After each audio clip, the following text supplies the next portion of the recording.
Truth Uncompromised Show. I am your host, Rhonda. Join us every Thursday at 7 p.m. Eastern Time. Truth is peace. Truth is freedom. To love, live, and be. We are Truth Uncompromised.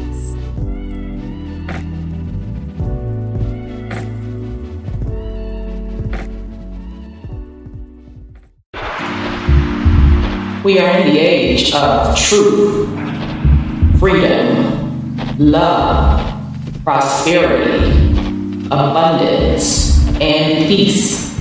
Welcome to Truth Uncompromised.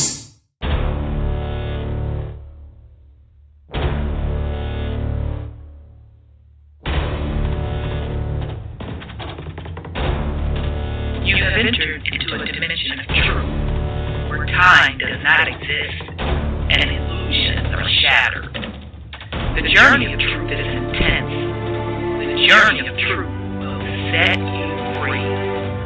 Consider this a warning as you enter the dimension of truth uncompromised.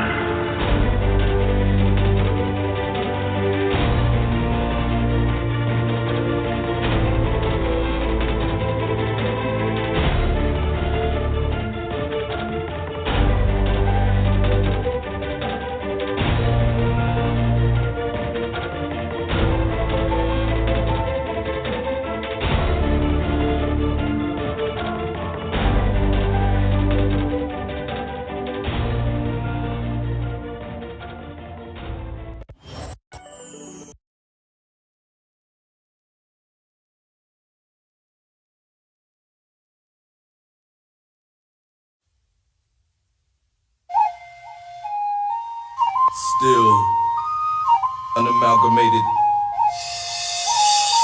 Heartbeat, the sound of the bass drum. Come with your best shot, I'll take one. Rumble in the jungle, I'm a lion. Stand up for your Muslim nation. Hey, for these generations, we the people lost but not forgotten. Tribal rivalry is the problem. One love, the key for what we locked in. Don't call me a doctor, but I will be your medicine man. We're all from the melting pot, so everybody in the crowd is a Native American. Like me, what can't you see? The enemy is a L-I-E. One family tree we are. The truth is like smoking Joe, and so far the bigger they come, the harder they fall. Bring on the giant, I'm ready to brawl. No giving up, flowing in my veins. Like a champion, I feel that I will never surrender. One with the soul of a warrior, I will remain a contender. One with the soul of a warrior, I will.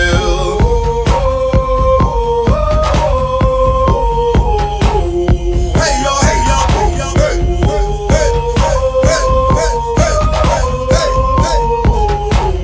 hey, yo, hey yo, hey yo. I rule my Dominion, I'm part Asian, Indian, Dominican, back to Hindu, Dravidian, so Mexicano loco, man. Yes. Egyptian fits my description. Yes. I'm training hard for the mission. Yes. I'm a country boy from the south, and mama said knock you out. I'm in the ring like the bigger they come, the harder they fall. Bring on the giant, I'm ready to brawl. No giving up, flowing in my veins. Like a champion, I feel that I will never surrender. One with the soul of a warrior, I will remain a contender. One with the soul of a warrior, I will. If you're down for one love and one people, let me hear you say, hey yo, hey yo, hey yo, hey, hey, hey, hey, hey, hey, hey. One finger in the air, hey yo, hey yo. Somebody wanna yama see me break it down, down. Watch me break it down, down. Watch me break it down. Somebody know that yama see we break 'em down, down. Yeah, we break 'em down, down. Yeah, we break 'em down. The bigger they come, the harder they fall. Bring on the giant, I'm ready to brawl. No giving up, flowing in my veins. Like a champion, I feel that I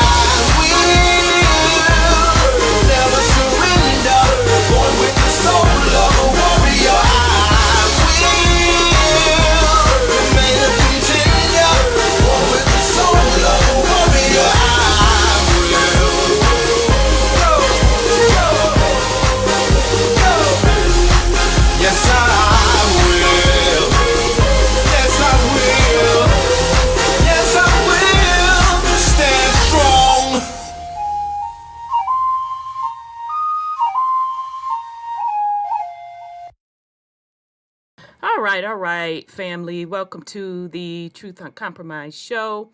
I am your host, Rhonda, and tonight is November 30th. We have a great show planned for you. Ciao. I done started up another series. See, what had happened was last time we was on the air, I had just thought I was just going to share that little information. And child, we had only got through the first page. So it was so explosive. I'm like, okay, now I have to do a series on that. And then we'll get back to universal language and codes. And then today I got another document from said author. So I'm like, ciao. So anyway, welcome. All right. So purpose of this series, we are going into specific research done by a gentleman out of, I want to say Hague. Egmond Codfried. He has done the research. He has a collection of paintings, portraits of original Black Europeans. As a matter of fact, most of the Black European portraits and stuff that we see comes from his collection. Okay, so the information that we went over last week, I was going into that, going into the portrait stuff. And the first page was so explosive, I didn't read through it because I'm used to his material being about the portraits. And child, it opened up a Pandora's box. Great, great, great stuff. Shout out to Egmond Codfried. A lot of people was in their feelings over it. Doesn't surprise me. Doesn't surprise me one bit. Folks were in their feelings across ethnic and racial lines, which, you know, I found like, oh, yeah, okay. It is what it is. And shout out to my sis on the back end that reached out to me. She is the same person that put me up on the Jacobites being melanated. She brought those particular receipts. Shout out to her. She hit me up on the back end and she's like, sis, you know that Yafa Bay put out this same information, what I went over last week, years ago. And I'm like, oh my God, I forgot about that. Okay. So shout out to Yafa Bay. Just that one page I went over, she had put out that information years ago. I want to say 10 years ago. It could have been longer. Now, I was told behind the scenes, I can speak on it now because that person is no longer with us, that she got so much flack for it that she even got death threats. So shout out to you. She was on the forefront in the Americas for putting out that information. All right, so just real quick, let's give a shout out to the YouTube chat family. So shout out to son Scotty. Shout out to brother Sean. Shout out to I'm Born Here. Good to see you, my dear, my spade partner. Shout out to Mohawken Inn. Shout out to L Steel Southwest. Shout out to Randy Rodriguez. Shout out to Sunshine. I think shout out to Sis Thelma. Shout out to Sis Sandra. Let me see. Am I missing anybody? Shout out to Knowledge One. Shout out to Sis Patricia. I think I shouted you out, Sis Thelma. If not, shout out again. Okay, and then shout out to the YouTube family watching. All right, y'all. Let's go ahead on and bring on. Hey, nephew. Hey, nephew Ant, it's good to see you. Good to see you, beloved. I hope all is well. Okay, let me bring on sis and child. Let me go on and hit record. Recording in progress. We do have a couple follow-up items, and then we're gonna get back into the material. Let me bring on. There you go, sis Sandra. Peace and love. Sis, how are you? Peace and love to you too, sis Rhonda and the family and all those on that's brand new. I see some new names on here tonight. Yeah. So it's good to see them. Yeah. How I'm you doing good. Good. I'm doing great. How about yourself? I'm good. I rested up. All is well. So yeah, I'm doing good. Yeah, no complaints. That's wonderful. All right, let me bring on son Scotty and brother Sean. So we'll start with son Scotty. Peace and love, son Scotty. How are you? What's up? I'm good, my Rhonda. Hey, sis Sandra. Peace and love, bro. Yeah. Brother Sean, what up? What up? Yeah, good to hear your voice. Good to hear y'all voice too. Excited to get back to this information. I know, because if that first stuff out the gate, baby, people was swinging in the comments.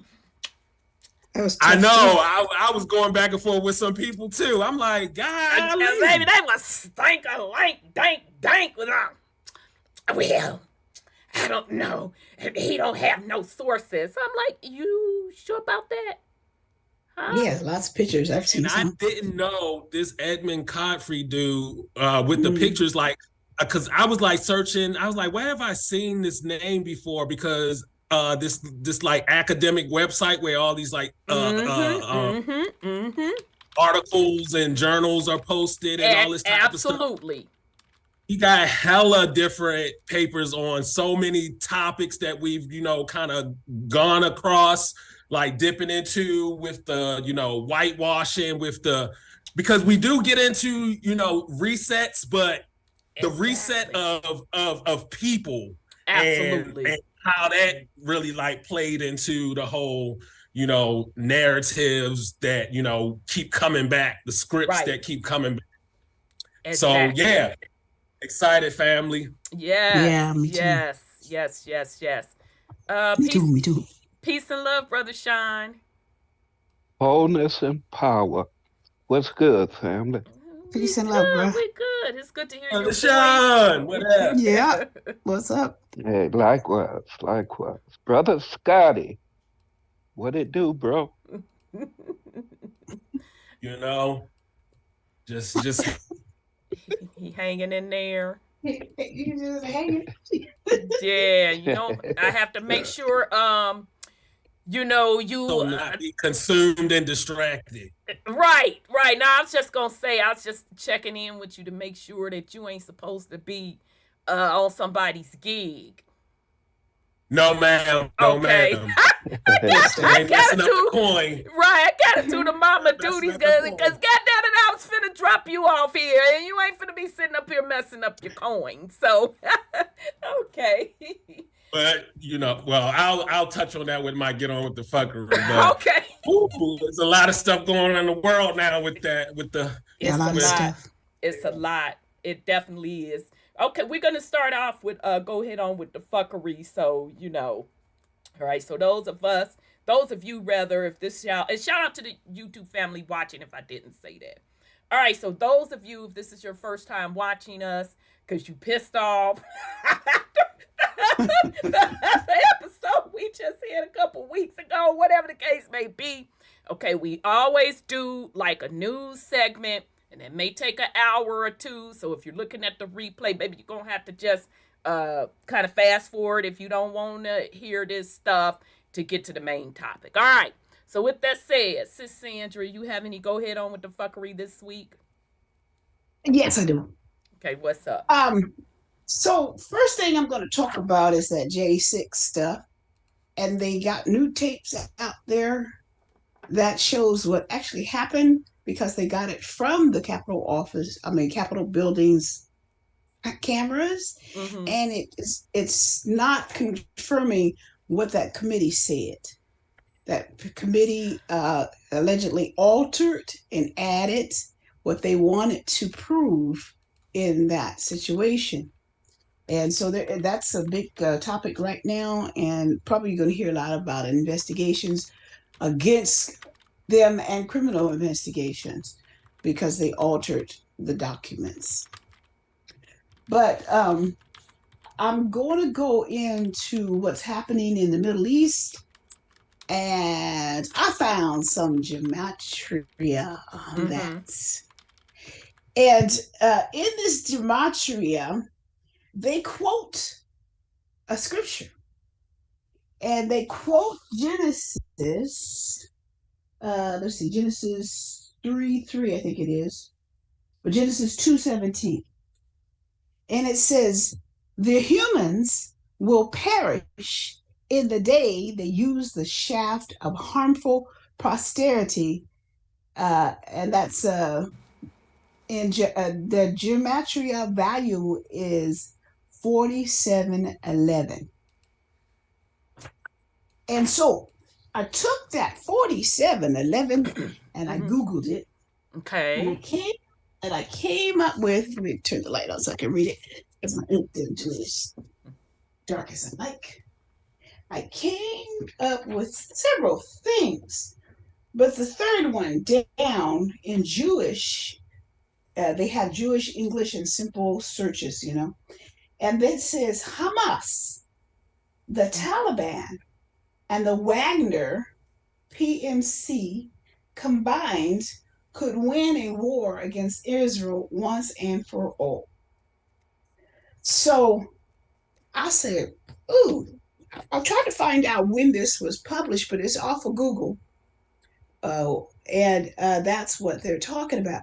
Now, Hamas, we know who they are because they allegedly was created by Netanyahu, funded by the United States. And the Taliban is Afghanistan, which is same thing, funded by the United States. And then we know the Wagner group is the mercenary group that's part of Ukraine. That was a part of Putin's people, I guess, went to try to do him in. Allegedly.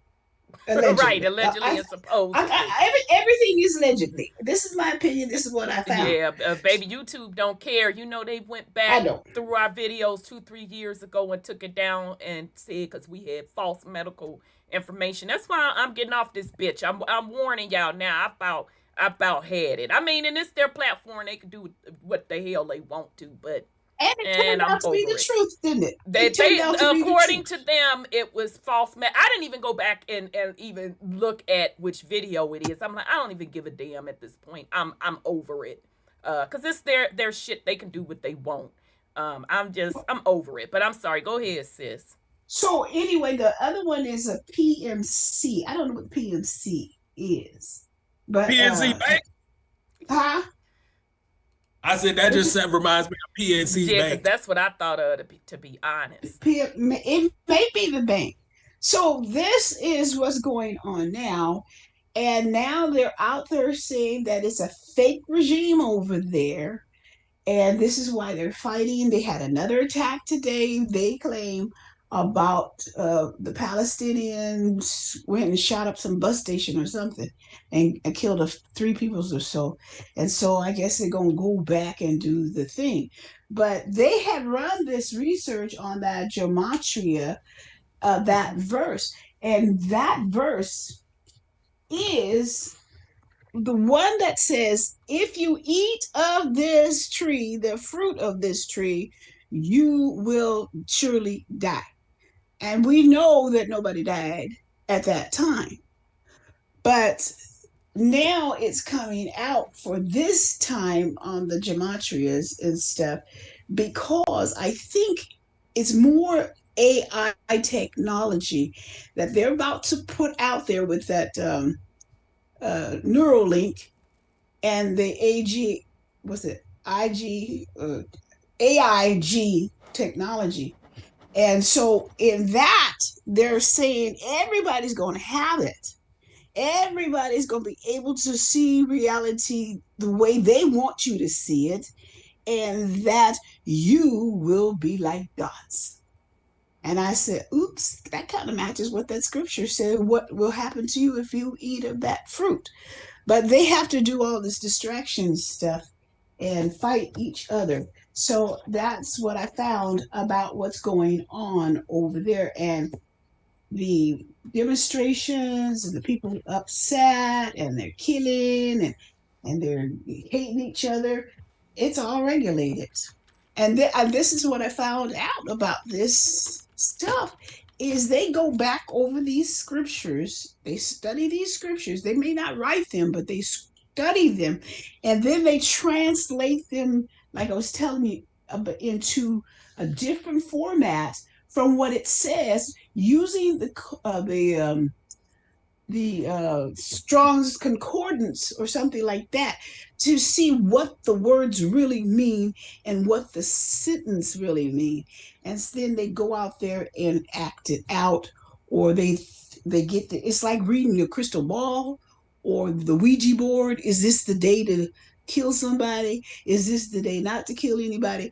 And so now the Hamas part is already in place because they know that Hamas was created back under, Netanyahu, allegedly, with Obama, allegedly. I think it was Obama. So once they put those players on the field, on the board, then the gematria ran it on the Google, and that's what it says. I found other things too that's on the Google that with gematria, with these translated scriptures, because what we read in the Bible, like they have it for us, is not really what it says. It's not what it says at all. It says, how the humans were created, how they're hybrids, and that the Yahweh created the humans, and so on and so forth. Something like what we've been talking about, with the Anunnaki and all this kind of stuff. So it says all that. So that's what I found. And that's what I'm talking about today, because we are in this point right now. Okay. So I thought I'd bring that up. Okay, so I'll pause before I put my 1 cent on it to see if Son Scotty and Brother Sean have anything they want to put on it.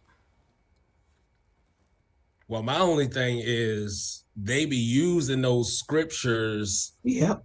To make it seem like, because they're using that as their script, as their blueprint. So yeah, yep. It is heavily coded, and it ain't like it's real prophecy. They just go on script to make these things happen, and then be like, exactly. Yep. Like they put Hamas in place. Yeah. Allegedly. Brother Sean. Let me unmute you. Theater of war. Okay, I didn't know if you had something else going. Well, the system is what we're supposed to be getting away from. Mm-hmm. To hell with what they keep talking about. Long as we give that shit energy, we get that shit life. We point. Make That's everything happen. Right. Mm-hmm. So I don't give a fuck what they talking about. What book it's allegedly and supposedly in. I don't give a fuck about gematria, because it's all part of the system too. Yeah. They make everything fit according to their science, their gematria, their resources, etc. Exactly. Mm-hmm. It all mainly begins with thought and perspective.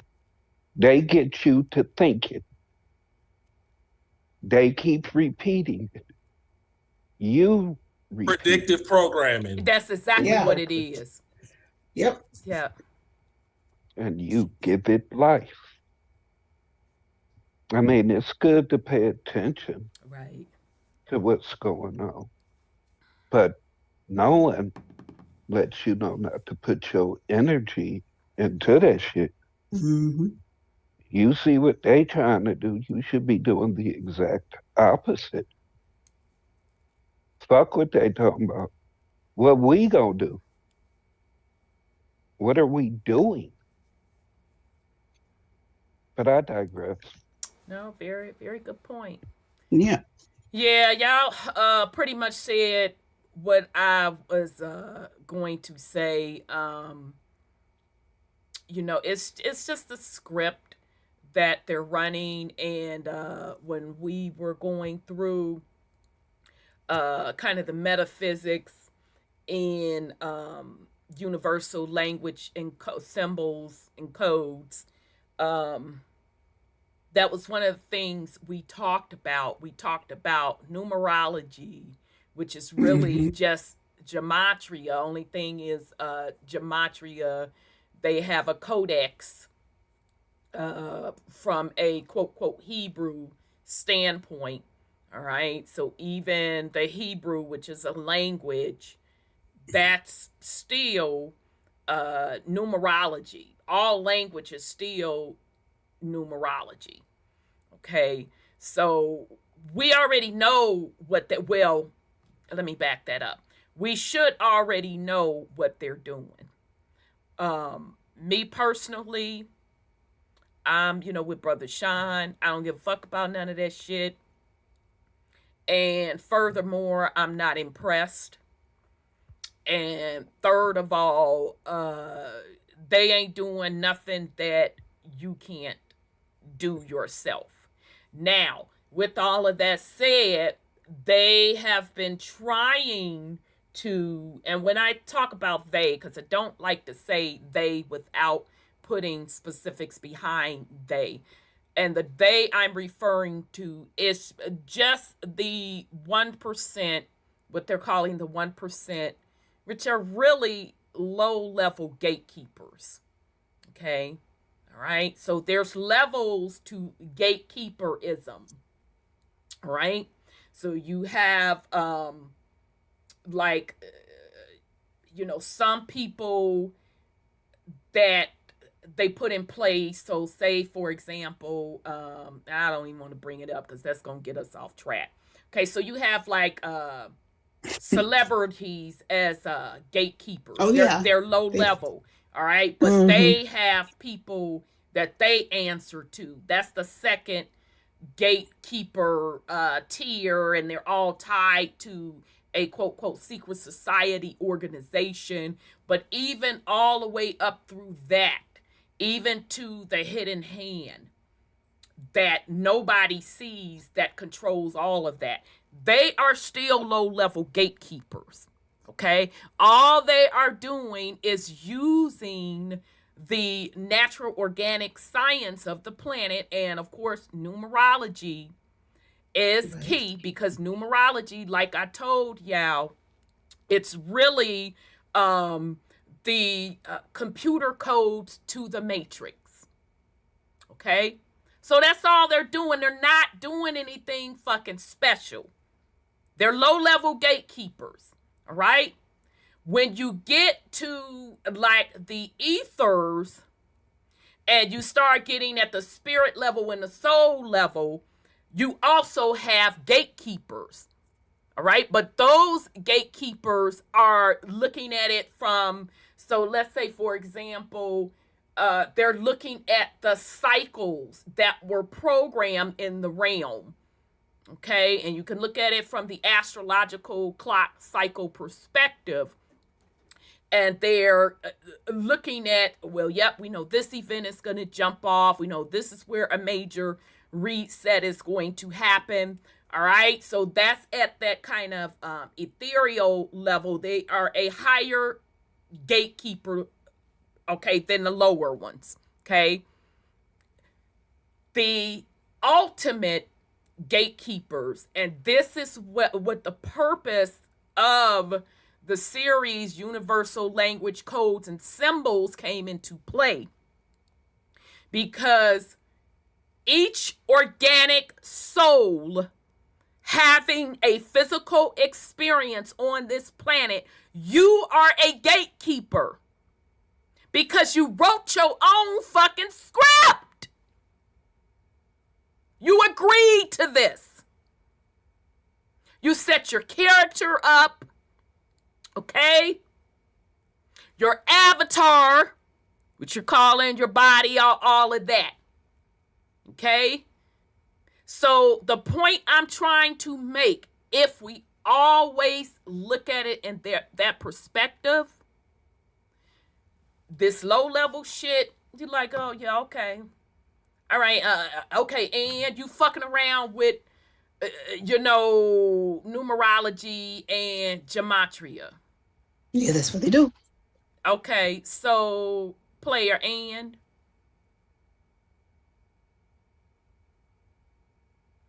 you as an organic soul, I'm not talking about non-playable playable characters, not talking about NPCs, I'm talking about organic souls. You are supposed to be creating, okay? You are supposed to be driving your ego character, not your ego character driving you.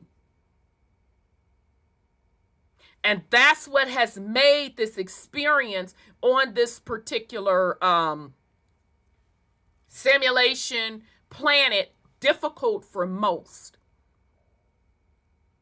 Because that ego character, so when you hear about people talking about wearing a false mask, that's the ego character. People have gotten so buried in that. They don't even, they've forgotten their true identity, which is at the soul level. Okay? We're supposed to be here to experience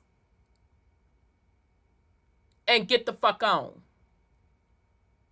So hopefully in, your evolution of spirituality, at a minimum, you get, you know what? If I want something to happen, I have to create it. Because I'm going to tell you something. Now I'm finna hurt some motherfucking feelings. But it is what it is.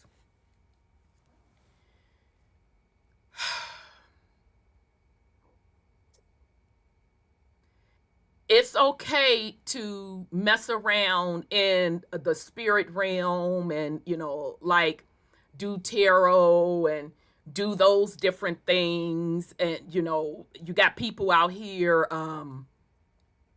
dabbling in black magic, casting spells.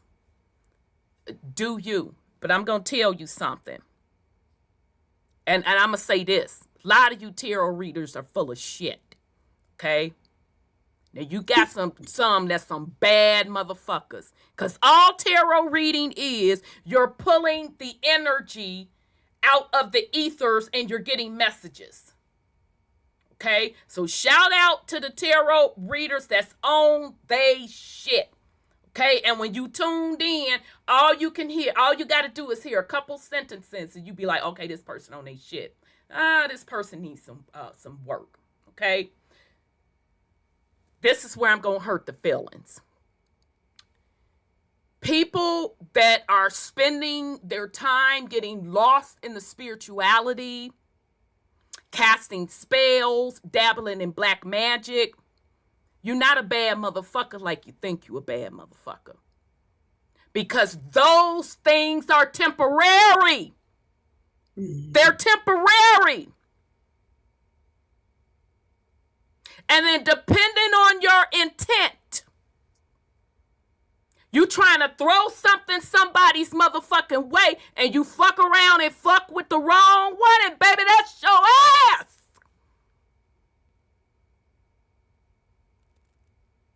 Because if you a bad motherfucker, you a creator. You're supposed to create what you want. Not around here concocting motherfucking formulas to take from others. People have forgotten who they are at the soul level. They're so engrossed at the ego level. And I'm going to say again, I'm not motherfucking impressed. Although, who am I? You ain't got to try to impress me. I'm just telling you how I feel. I'm not fucking impressed. You are supposed to be creating. If you are a bad motherfucker, you create. You don't take from others. You fucking create. So that's why I'm not impressed with any of these, the 1%. I don't give a fuck about none of that shit because you're not a creator. You're regurgitating shit. It's not impressive to me. As you are growing in your spirituality and you're getting to the true you see where all of that shit is just straight bullshit. You see where it's all fucking bullshit and it don't mean anything. It's truth. Because if you want it, you create it. Bottom motherfucking line. Not running around worrying about what the fuck somebody else got and digging in their pot. God damn it, go create your own pot, create your own stew, make it motherfucking happen. No, I'm not saying y'all gotta impress me.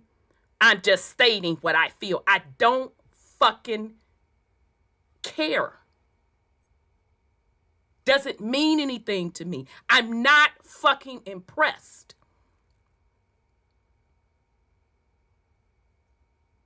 I'm not here. I just had this conversation with somebody earlier this week. I'm not here to cast spells. I came in this bitch to fucking break them. I create. I don't have to take from another. I fucking create. All of this low-level shit, that's all it's doing, manipulating the ethers. Mm-hmm. It's not original. That's why I would always say on here, I'm not fucking impressed. Bring me something back from the fucking realm. Give a fuck about this shit you telling me, regurgitating. Telling me what another nigga is doing, telling me what another bitch is doing. What that got to do with moi? Go fucking create. All right? Now, those of you that want to jump off the porch, and Mama and them used to say, you want to jump off that porch and think now y'all really gonna crack up at me. Billy Badass and throw some shit on somebody. That's your motherfucking ass, baby. You gonna get that work. Grow the fuck up.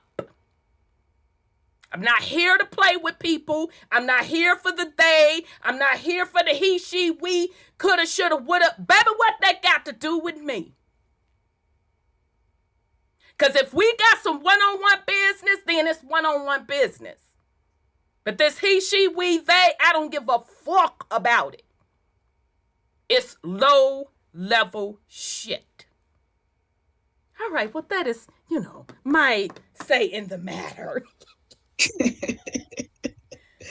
All right, son Scotty, you have any go ahead on with the fuckery for the fam? Yeah, just a little bit. So, the idea that, you know, all of this is theater, the theater of Exactly. Yeah. war. The theater Um, war. So like going back to social media and, you know, the people that they put in place to, you know, play certain roles. Exactly.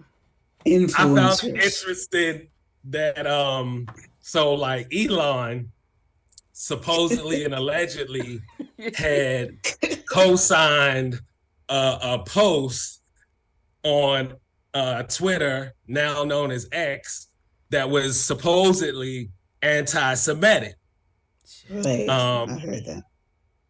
So he did this, and then, you know, he stood 10 toes down by, you know, what he said about He it. stood on business. He stood on business, right? Hey, baby, keep going. He stood on business, and then so the blowback was that, you know, advertisers started pulling out from X. Yeah, they did. Mm-hmm. Because, you know, that's what happens. You know, Right. They have you apologizing. They have you saying, you know, it wasn't this and it wasn't that. So they pulled down their ads. Certain, you know, people pulled down their ads, and he stood on that too. He was like, "Well, fuck you." He did. Right. Who's next? Now, at the same time, we know what's going on in the world, and these people who, you know, pull these little puppet strings, Right? they not just gonna let you just get by with saying that, you know, and doing that. So then it gets real official, because then you know, what's his face, Netanyahu is like, "Oh no, come over here. Come over here." Oh yeah, I had to. Mm-hmm. And so now he over there, bulletproof vests and all this type stuff. Well, he over in Israel? You mean Musk is over in Israel? Yep. Yeah, he went and did a visit. He did a sympathy and payola tour, you know. Because I thought he said he was standing on business though. And this is what they do. I thought he was motherfucking standing on it. It's different levels to playing both sides. Uh-huh. So you have these characters, they set up as actors. So this is what they do. They have a person, you be like, they seem like they may be of that bloodline. Right. But they set them up as anti-Semitic. They create them. Yeah. They have them be anti-Semitic. It's theater, like you said. Mm-hmm. Yeah. And then at the same time, they got to play both sides. It's like you a whole government subsidy baby contract, baby. Like, so you ain't gonna get to that point without having to do some business with them people. Right. And so, you know, at the same time, you can say fuck them and all this, but then they're gonna pull your card and be like, all right, come do this very much public tour. Because supposedly, you know, and it wasn't even like in the main Gaza area. It was like some other place or something like that, whatever. But the whole thing of the sympathy. So this is the like gist of my go ahead on with the fuckery, because I'm so tired of the energy, especially coming towards so-called, whatever you want to call us, Black Americans, African Americans, Indigenous, melanated Americans, the American Indian, calling for us to give our energy and choose and pick a side in this whole theatrical debacle. Exactly. And it's like, I don't want to, I don't have to, I do not consent to that. That's not my business. Exactly. Leave melanated people the fuck on out of it. Shit. And that says a lot that they keep harassing melanated people to get emotionally involved, which is literally energy. I hope that y'all picking up on that. Yep. Melanated people, stay the fuck on code. This what I be trying to tell you. Ain't he be trying to tell you this motherfucking scarf. Stay on code. I'm sorry. Go ahead on, son. Shit. Because they most definitely going to stay on code. They know these scripts. These scripts been played for generations, decades, centuries. Like, you know, we seen how they put the actors in place to create a revolution. They got the revolutionary and they got the person on the other side playing the role on both sides. And they need you to pull it off. Absolutely. In order for them, how they playing both sides? What's in between both sides? It's you, it's us, it's the people that they absolutely buying for consent from. Yep. And so going on to this other thing that happened, Henry Kissinger. Child, I didn't even know his ad. I'm like, I thought he had done checked out. But you know, right, it becoming Mandela effect. These motherfuckers be coming out the crypt to die again. It's like, hold on now. He was old when I was a baby. Yes. The name was so familiar. I was like, let me go back. And I'm like, oh, okay, Vietnam War. Because I'm like, what we were talking about last time about how, like, you know, alphabet boys and the government being the real facilitators and traffickers of these different things. And so you had Henry Kissinger ask, you know, during Vietnam War, and when we talk about playing both sides and the actor, he, you know, get the motherfucking Nobel Peace Prize for the ceasefire in Vietnam, but is also everybody allegedly and supposedly, you know, he is a war criminal. He's carpet bombing Cambodia and fucking up all of the South Asia little part over there. Yep. And so then also my mind goes back to, I'm like, because I just can't help it. I'm like, Kissinger, what's that surname? What's that surname? Then I'm like, oh, so, you know, he's like German, you know, the ish people coming over, becoming, you know, Secretary of State. Right. In the US government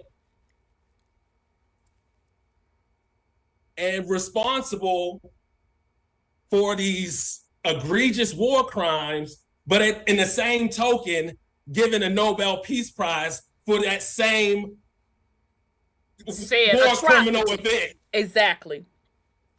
And so you see this same cycle, these same actors who will play both parts. Absolutely. Absolutely. Yep. No, you're right.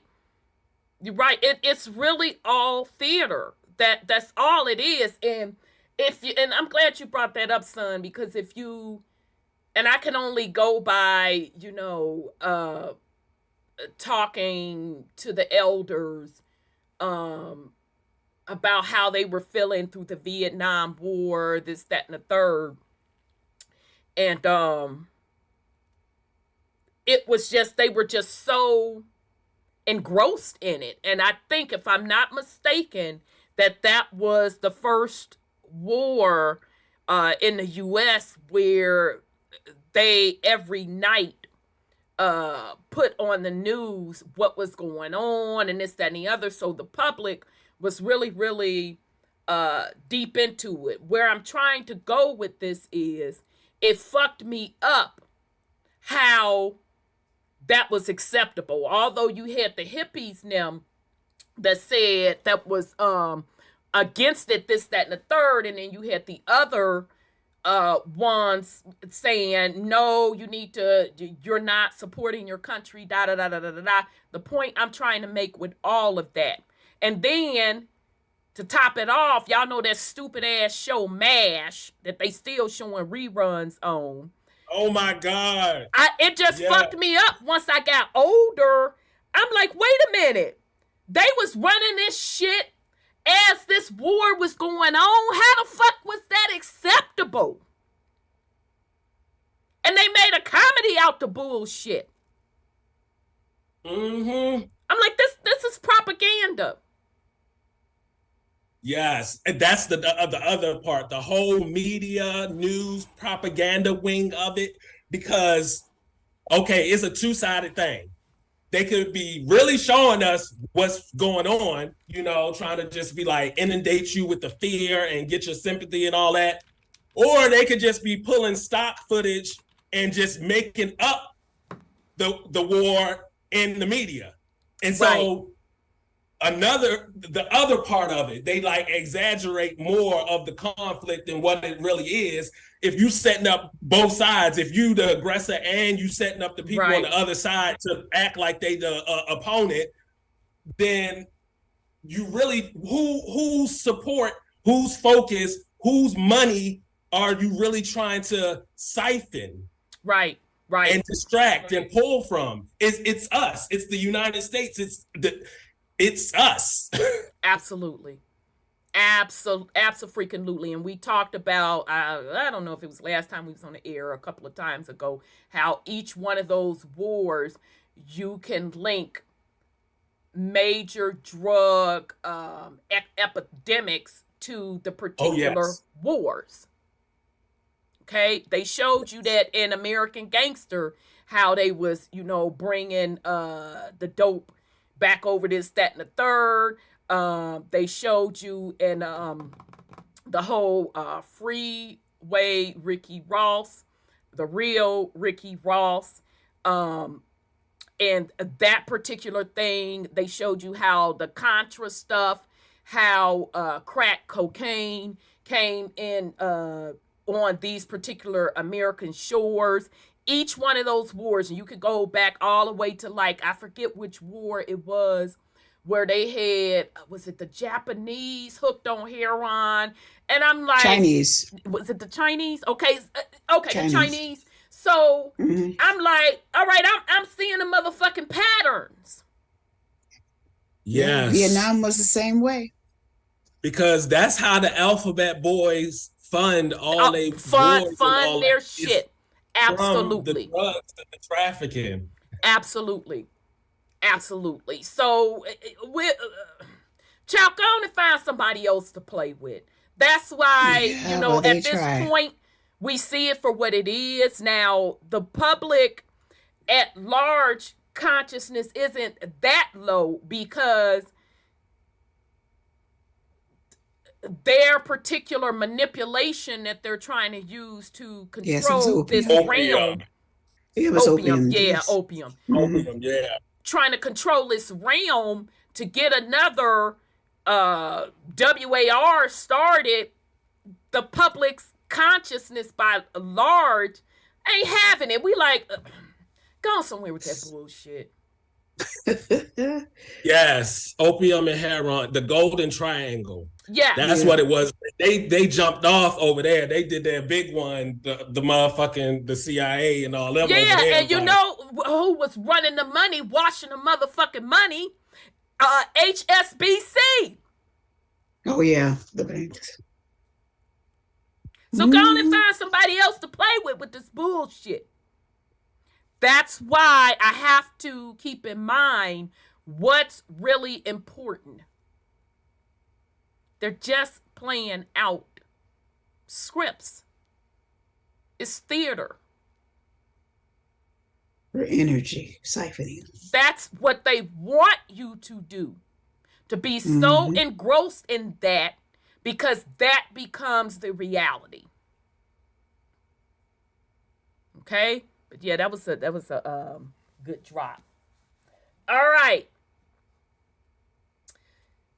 Yeah, Crack showed us American.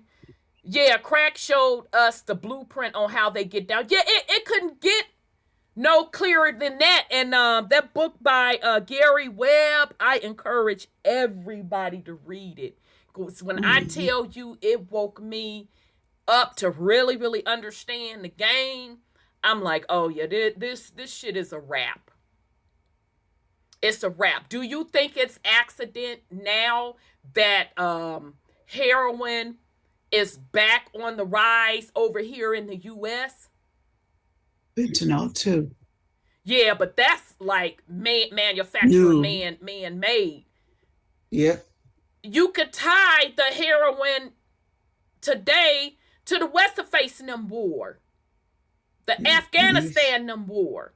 It's the same fucking script all over again. So we, as organic souls, we should understand that, and we should move accordingly with your consciousness. This realm, it doesn't have to be this particular way. But because the organic souls aren't on their particular purpose, whatever the case may be, and you're buying into the quote magic that somebody's just using the computer codes and you're tapping into it, then that becomes your experience in the reality. When you are supposed to be a creator above it. I ain't seen nothing that they did yet. And I'm talking about the gatekeepers. We talked about that earlier. I ain't seen nothing that they did yet that's fucking original. Even down to the robotics. And remember, son Scotty, I said they did get disclosure because of Twilight Zone. Everybody that know me know Twilight Zone my shit. I promise you, the next day, the Twilight Zone episode came on where they were showing where they were talking about robots back then and having robots in sports. So none of this shit that the lower level gatekeepers are doing is original. None of it. They just selected that role. They're playing that role. Yeah, just look at these players in this role now. Right. All these players. Why do you think they put out that card deck? And I don't even know if that card deck is still around. That Illuminati card deck. It's still around. Okay. You could go through that bitch. And, correct me wrong if I'm wrong, Brother Sean. And you can see the events in that motherfucking deck. Now, I haven't seen it in years. Mm-hmm. So I don't know if new one is out, is what I'm trying to say. Even down to Trump card being president, all this shit is scripted. Yeah, he's a Jesus look like. All of it is fucking scripted. So again, this is about your experience as an organic soul. What do you want to do at the soul level? What did you come here to experience, to do? Because playing this video game to these particular scripts, you could do it if you want to. If that's what you want to experience, please don't misunderstand me. Go for it. I'm not trying to judge you. I promise you, I'm not trying to judge you. But you're much more than that. You're much more than the traumas. You're much more than the bullshit. But you have to make that determination. What did you come here for? What is your soul purpose? I'm not trying to tell anybody else what to do. I'm just trying to say, for me, bullshit. No, I'm not here for bullshit. I'm not here to be play. I'm not here to be in no motherfucking popularity group, no high school group. Baby, I ain't got time for that. But if that's your journey, that's your journey. But you are more than that. And I would hope that you love yourself enough to be on your soul journey, to be at your full potential. But I can't tell you that. Brother Sean can't tell you that. Son Scotty can't tell you that. Sis Sandra can't tell you that. Can't no tarot reader tell you that. Can't no spiritual guru tell you that. Only you can tell you that. What is your soul purpose? And once you motherfucking get real with the true you, the soul, you're going to have to make some big motherfucking changes. And that's going to mean putting them character masks down that doesn't serve you at the soul level. If you want to keep playing, bullshitting around, you know, you want to be in this club, that club, this club, that club, on the low level shit, go for it. Okay? But if you're really talking about creating, doing some shit, cleaning up some shit, cleaning up your bloodline, you got to be on some soul purpose shit. You're going to have to put that motherfucking mask down and let the true you come out.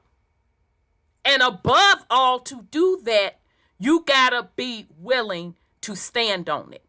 That's standing on motherfucking business. Not this other bullshit.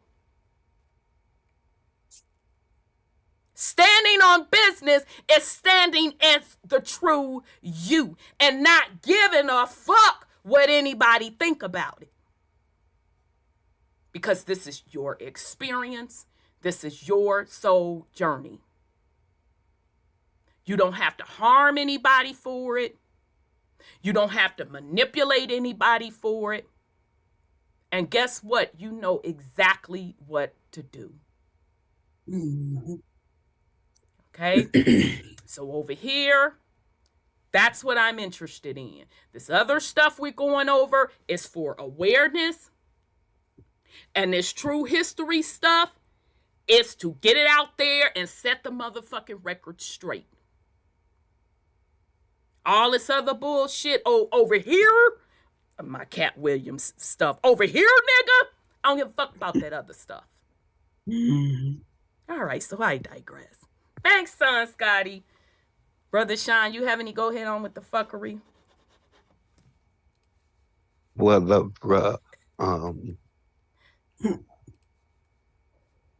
standing on business. That baby know he fucked up when he said that, but continue, Brother Sean. New York. Oh. He in trouble. Philly. Chicago. Uh-huh. Where you at? Mm. Y'all talk all this shit. Whether it's Indian, Aboriginal, African American, Kemetic, the hubs of consciousness, the first seat of government, etc., Mecca, etc., etc. Right. Why are the motherfuckers running y'all shit? Y'all got all this smoke and fire for each other. But other motherfuckers over there running y'all shit. All type of illegals doing what the fuck they want to do.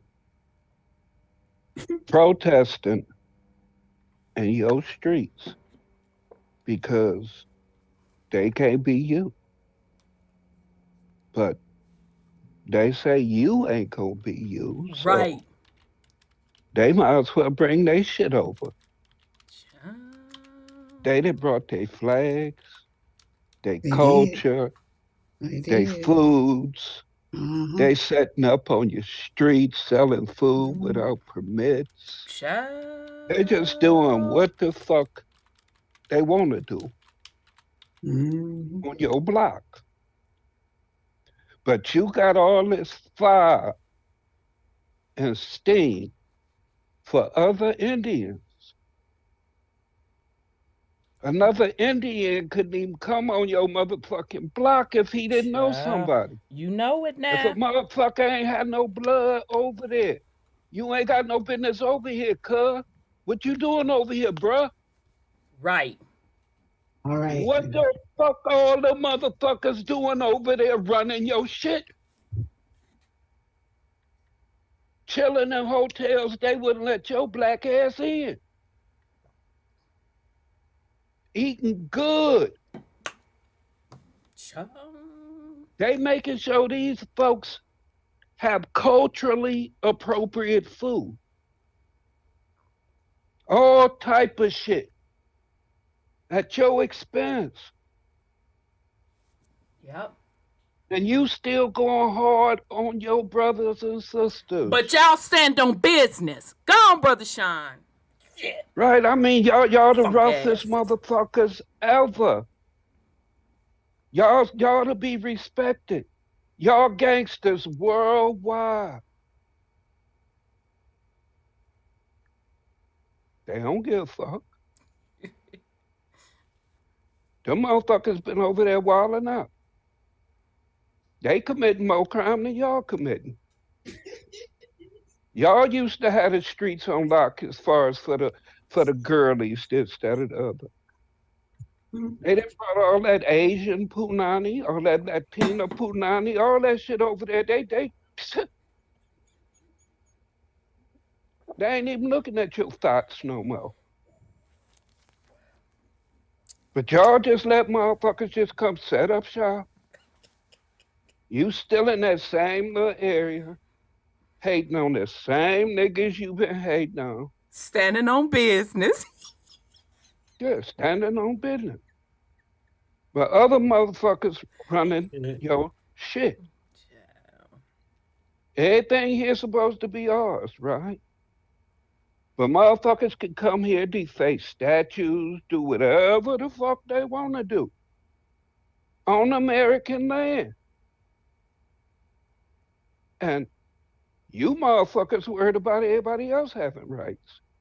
You motherfuckers in a hurry to go join the military and shit and go over here and fight for other motherfuckers' rights.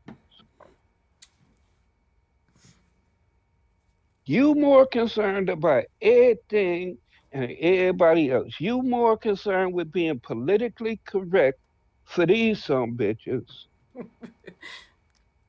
than realizing that they at it with each other over your shit. Exactly. And while they going through all that bullshit, you should be grabbing your shit and standing the fuck out the way. I ain't got no energy to give y'all. I'm gonna move my shit out the way, or if I can usher y'all on across the goddamn border while y'all fighting, if I can just get y'all to just take that energy and shit someplace else. Around then from my y'all can, front door, like Big Mom and them used to say, get that shit from around my front door. Exactly. Take that shit back over there into them caves or wherever the fuck motherfuckers come from. And y'all do that shit over there. There's plenty of space over there. Y'all done already fucked up everything over there. Ain't shit growing over there. Nothing. Ain't nothing in the goddamn way. Y'all got all the space in the goddamn world over there in that big dumbass desert where y'all can do whatever the fuck y'all want to do. Y'all don't have to do it here. You not wanted here. Grasslands and the mountain. Yeah, we don't consent to any of this shit. No. If your motherfucking doctrine is true, this, that, or the other, that it's by consent, we, the original motherfuckers,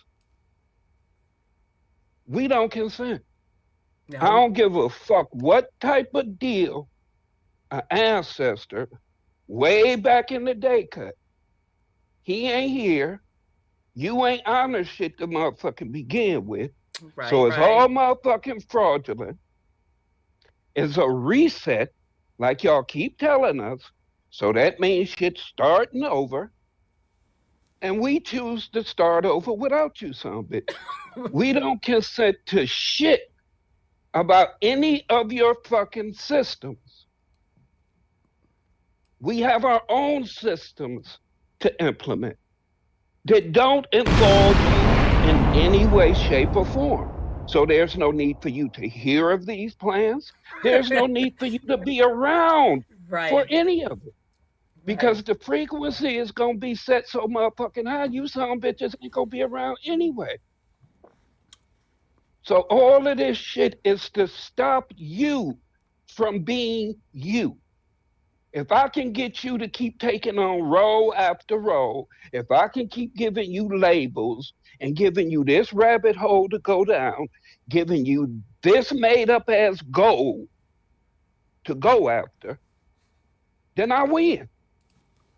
I get to keep playing. I get to keep eating because I got you to be something that you're not. And I didn't have to physically do it or anything. I just gave you a thought, the thought of a choice. And I gave you the choices. Right. You didn't think that you had a choice outside the choices that I gave you. So I win. But I digress. All right, now let me go on and child. Yes. Leaving the brother Sean to come in and really just shut it down. Right. Humble y'all motherfuckers. Finish it up, huh? Yeah, just brought it all the way full circle. Goddamn. All right, and that actually ties into my go ahead on with the fuckery. I had an update. Shout out to this brother's channel. He is really, really doing a good job. I think it's Philly Dom, if I'm not mistaken. His YouTube channel, Philly Dom. He's been covering the New York migrant stuff. And he's been doing a really, really good job. That's how he was the first one I saw talk about the migrants staying at the Roosevelt Hotel, this, that, and the third. And on one of his videos, I can't remember, sometime last week, it could have been the week before, I can't remember. What's going on now in New York, fam? With the migrant stuff. Now they're trying to move them out of the hotels into tents. Okay. And on the street, wherever we can find. Right. Ain't that what he said? Yeah. And so this is the thing. They even went over the cost. It's like, dude, don't y'all understand? For them to house these migrants in these hotels, that's like a couple of $1 million a fucking day. And the homeless off the street, an American homeless off the street, can't walk in there and get that same free room. Okay? So now whatever. Man, y'all I'm sorry, go ahead, bro. Huh? No, I'm just saying. I haven't been. I've been to New York one time, so I don't really have a reference for what the homeless people really look like. But just out here in LA, Skid Row, I'm like, they haven't even done nothing to Skid motherfucking Row. Like, road it did right. Because now you know it's getting cold. All right, in Chi-Town. And now the migrants, because they're from warmer climates, and specifically most of them, a large portion of them are Venezuelans. So that cold is hitting them in their ass. I'm sorry, go ahead, son Scotty. They not dressed properly, and they up in Chicago when it's about the winter time. They don't have the right proper clothes to be out in that climate. Exactly. Exactly. And you know, Chi-Town is colder than motherfucking New York. That hawk, get on that ass. You walk, run that building, that wind come. But ain't my problem. You need to go back home and get a jacket. Child, you out there Yeah, 'cause- motherfucking flip flops. I'm sorry. Go ahead, brother Sean. No, because some of them was complaining, talking about fuck the American dream. They want to go back home. They 4, didn't know 5, it was and gonna be 6. like this. Yeah, Right. some people had And shorts on. my thing is this. Either y'all ain't been paying attention, or you know these motherfuckers been hungry for babies. Yeah, they are. Now, Mhm. the fact that the main thing they trying to do is separate you from your baby, and We you come already over know. Confusion. and shit, you getting exactly what the fuck you asked for. You come someplace during the middle of a motherfucking war, and these some bitches at war with the roughest motherfuckers to ever grace this goddamn planet. That's us. You underdig? And motherfuckers waking up and stepping into their power. It may not be everybody at one time, Right. but you some bitches know. We don't need everybody to do away with Show you some don't. bitches. Show don't. Y'all ain't stopping shit. All you doing is increasing your suffering. Hmm. Your baby's paying for your Yes. fucking ignorance. Yeah. There they You are. didn't want to stand the fuck up where you was at. You come here with your culture and all this, that, and the other, talking about how proud you are of your culture. But your culture and your people is from some goddamn place else, and you ain't standing up for that shit. Ooh. So I don't want to hear a motherfucking thing about your goddamn culture here. It don't mean a motherfucking thing to me. I don't care what you say your fake ass history is or what the fuck you think you was chosen for. Right now you chosen for hell, some bitch. But I digress. Well, all right then. Did you know that Adams is up for sexual assault? Somebody's Yeah. probably, they playing the game again, Yeah. It's the same game. If you don't play their game, they're going to put their game on you. Yeah. Well. Charges for something. So, he asked for all this stuff. He said, oh, we could take it. He didn't ask for it. He was told. I told y'all. I'm sure he was told. His handler / pimp, they told him, you gonna sit in that seat. You're gonna make New York a sanctuary city. Bottom motherfucking line. Same with Chi-Town's mayor.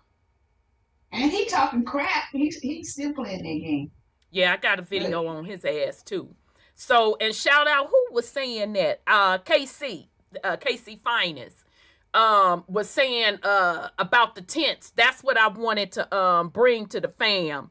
Child. But shout out to Philly Dom, because he was one of the ones on ground in New York going over what's really going on in New York. Now, we're going to talk about this, play this video on this migrant going in these tents, okay? Because now, whatever little funding, little ends they had put to the fuck the side. Now, remember, they were paying, that's just that one hotel, Roosevelt. They were paying, let's say that it was $1 million a day to house them people. 400 million.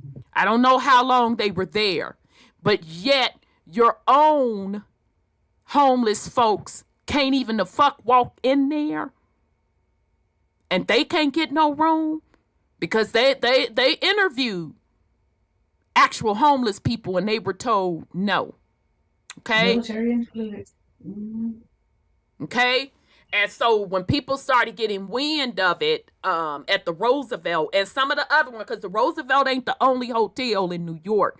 Shout out to Philly Dom. He literally is going to different hotels where they putting these migrants up. So now they now that the little ends then ran out this, then the 3rd, 4th, 5, and 6, and because the public It's like, now go on and fuck yourself. Although New York, I'm surprised. As high as y'all shit is in New York, baby, I would be fighting mad.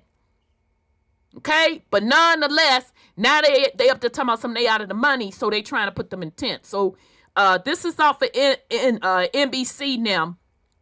Controversial tent shelter for migrant families open in new NYC. So hold on, let's play this right quick and then we'll come back. And frustration at New York's newest emergency migrant shelter after a group of migrant families refused to stay in the makeshift tent city that's set up to house 500 families.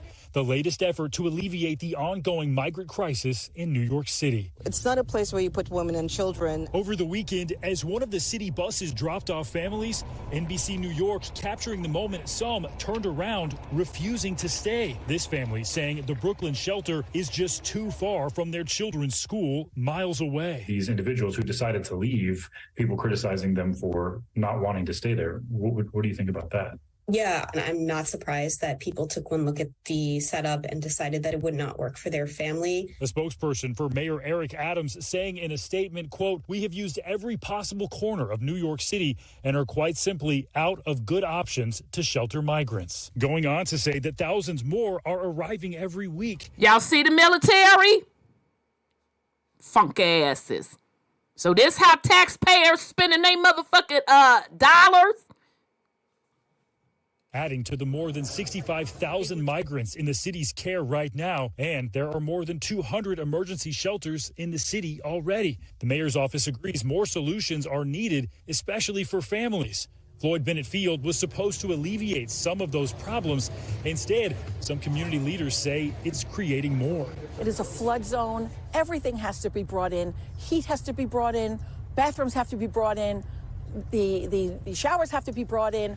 Water for drinking has to be brought in. A view from above shows the sprawling tent city set up on a remote runway.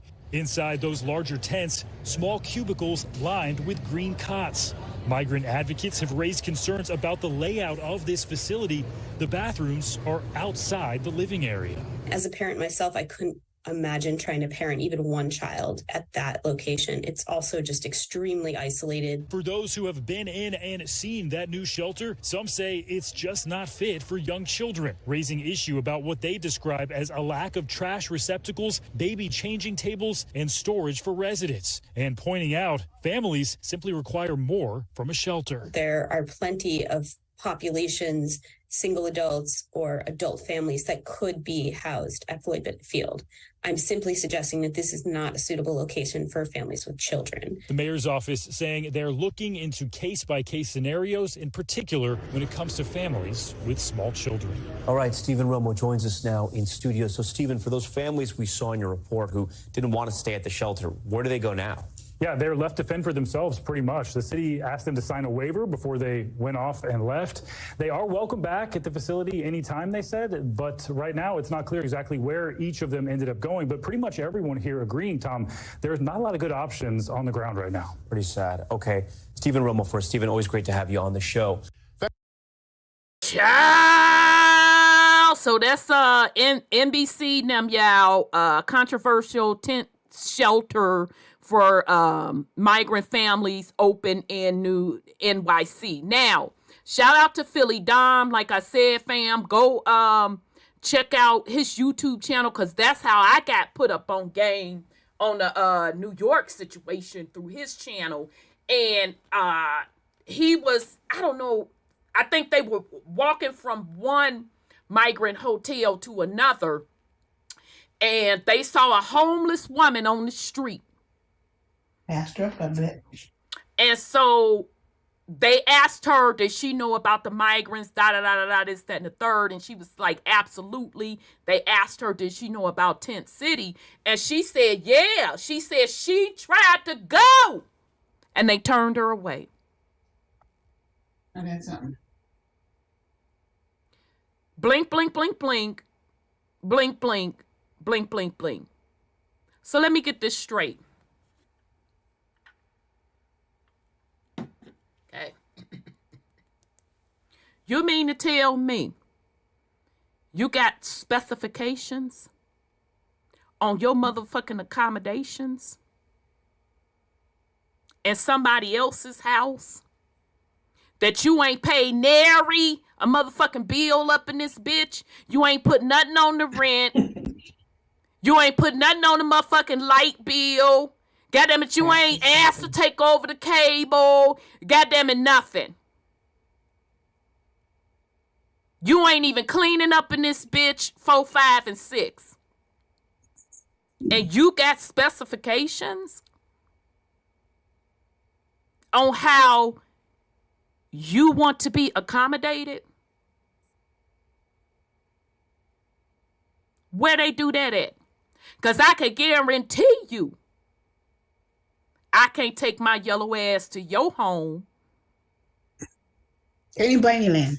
Nothing. And swing off the motherfucking plane in my scarf. Saying how I want to be put up this, that, and the third. My ass will be locked the fuck up. And then I'll be in there screaming. I want to, what's the face? The American Embassy. Goddamn it, you mistreat me. Get me the hell up. Get the fuck out of here. Oh, Lord have mercy. And see, I'm sorry, go ahead, son.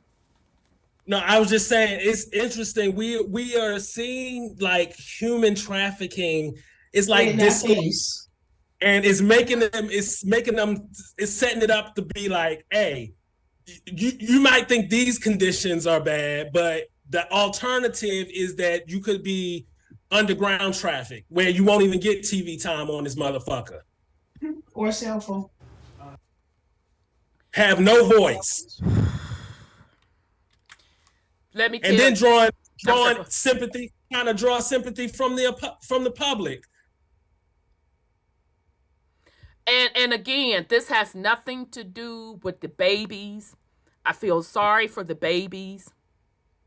Yes. But I'm going to tell you something. As a mother, ain't no way in the fuck I'm fencing to drag my babies to an unknown land in the hopes of somebody allegedly and supposedly fencing to give me something. It ain't gonna happen. And that just shows you how strong the spell of the American dream is. They take this motherfucker all across the realm and get people to just abandon their lives in the hopes that this American dream is gonna play out for them. Is that no backup plan? Nothing. I'm like, where you do that at? Now, if you're a single man, you know, this, that, and the third, or if you're a man, you're like, okay, well, baby, I'm going to take a risk. I'm going over here and see what this hustle in America is about, 4, 5, and 6. I can get that. Right. But you think I'm finna drag my babies?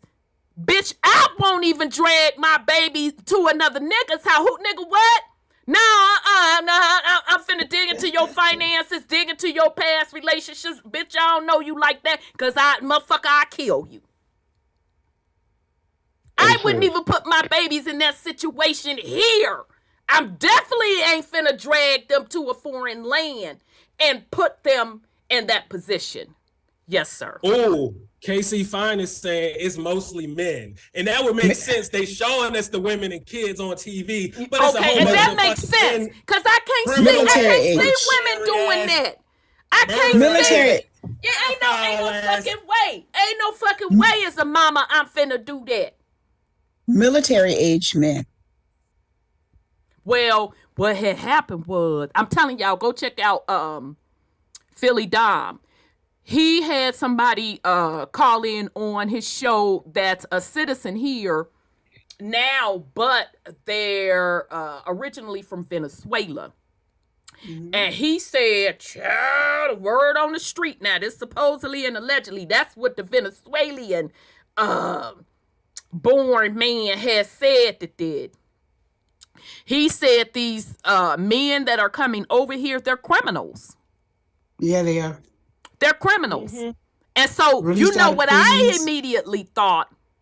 Mm-hmm. I said, oh, shit, this the same script all over again when the Europeans opened up their motherfucking jail cells And brought them And over they've here all done that. They've emptied out their prisons, Absolutely. for us. Yeah. sent them Absolutely. over here. And that's why the crime rate and all type of shit has gone up here. And these are undocumented people, this, that, or the other. All this is to keep us busy, keep us distracted. And we keep falling for the bullshit. And they themselves are falling for the bullshit. To me, anybody who sit up and say the American Confusion dream, and that they're here frustration for at the New York American dream, you full of fucking shit. You don't go to no other country talking about the Russian dream or the Chinese dream, Right. any of that shit. Because you know that you can't go to those places and claim to be those people. Absolutely. This is the only place where motherfuckers come and try and say that they are Americans. You're United States corporate citizens is what the fuck you are. If we don't use the 1828 definition, which allegedly and supposedly was Webster's first dictionary, this, that, or the other, but being politically correct, the first definition of that only describes the original motherfuckers here. That second definition about now applies to the descendants of Europe, etc. All that's bullshit. It can't now apply to them. They ain't got the DNA to be quote unquote American. They don't have any fucking rights here. Indeed. Period. Any goddamn contract, any lease. Land wasn't sold to them motherfuckers. They was given 100-year leases for their business. Can't nobody own shit here. I don't give a fuck what they say. If all your paperwork is fraudulent, if your corporation is bankrupt and been said to have been put out of order by executive orders, the Pope said it, Trump said it. I mean, all the motherfuckers y'all love said that the corporation was over and done. So, as far as for any legal remedy, any political remedy, all that's bullshit.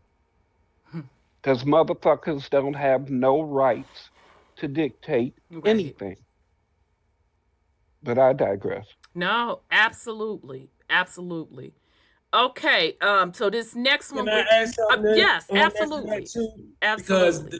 Because KC Finance and y'all talking about the men and letting the criminals out and stuff too, in regards to like, yeah, these ones coming from South America and stuff too. And then I'm also thinking about the ones that's coming from like Ukraine and all of that type stuff that go the other route where they be putting these motherfuckers in the military, activating them, mercenaries. So they have so many different levels of bringing in these people to replace you. The reset population is like different. Yeah. It's like we seeing it live in action, how they can funnel in different groups of people on your shit. Wow. Hey, Scotty. But yes. Think about this, though.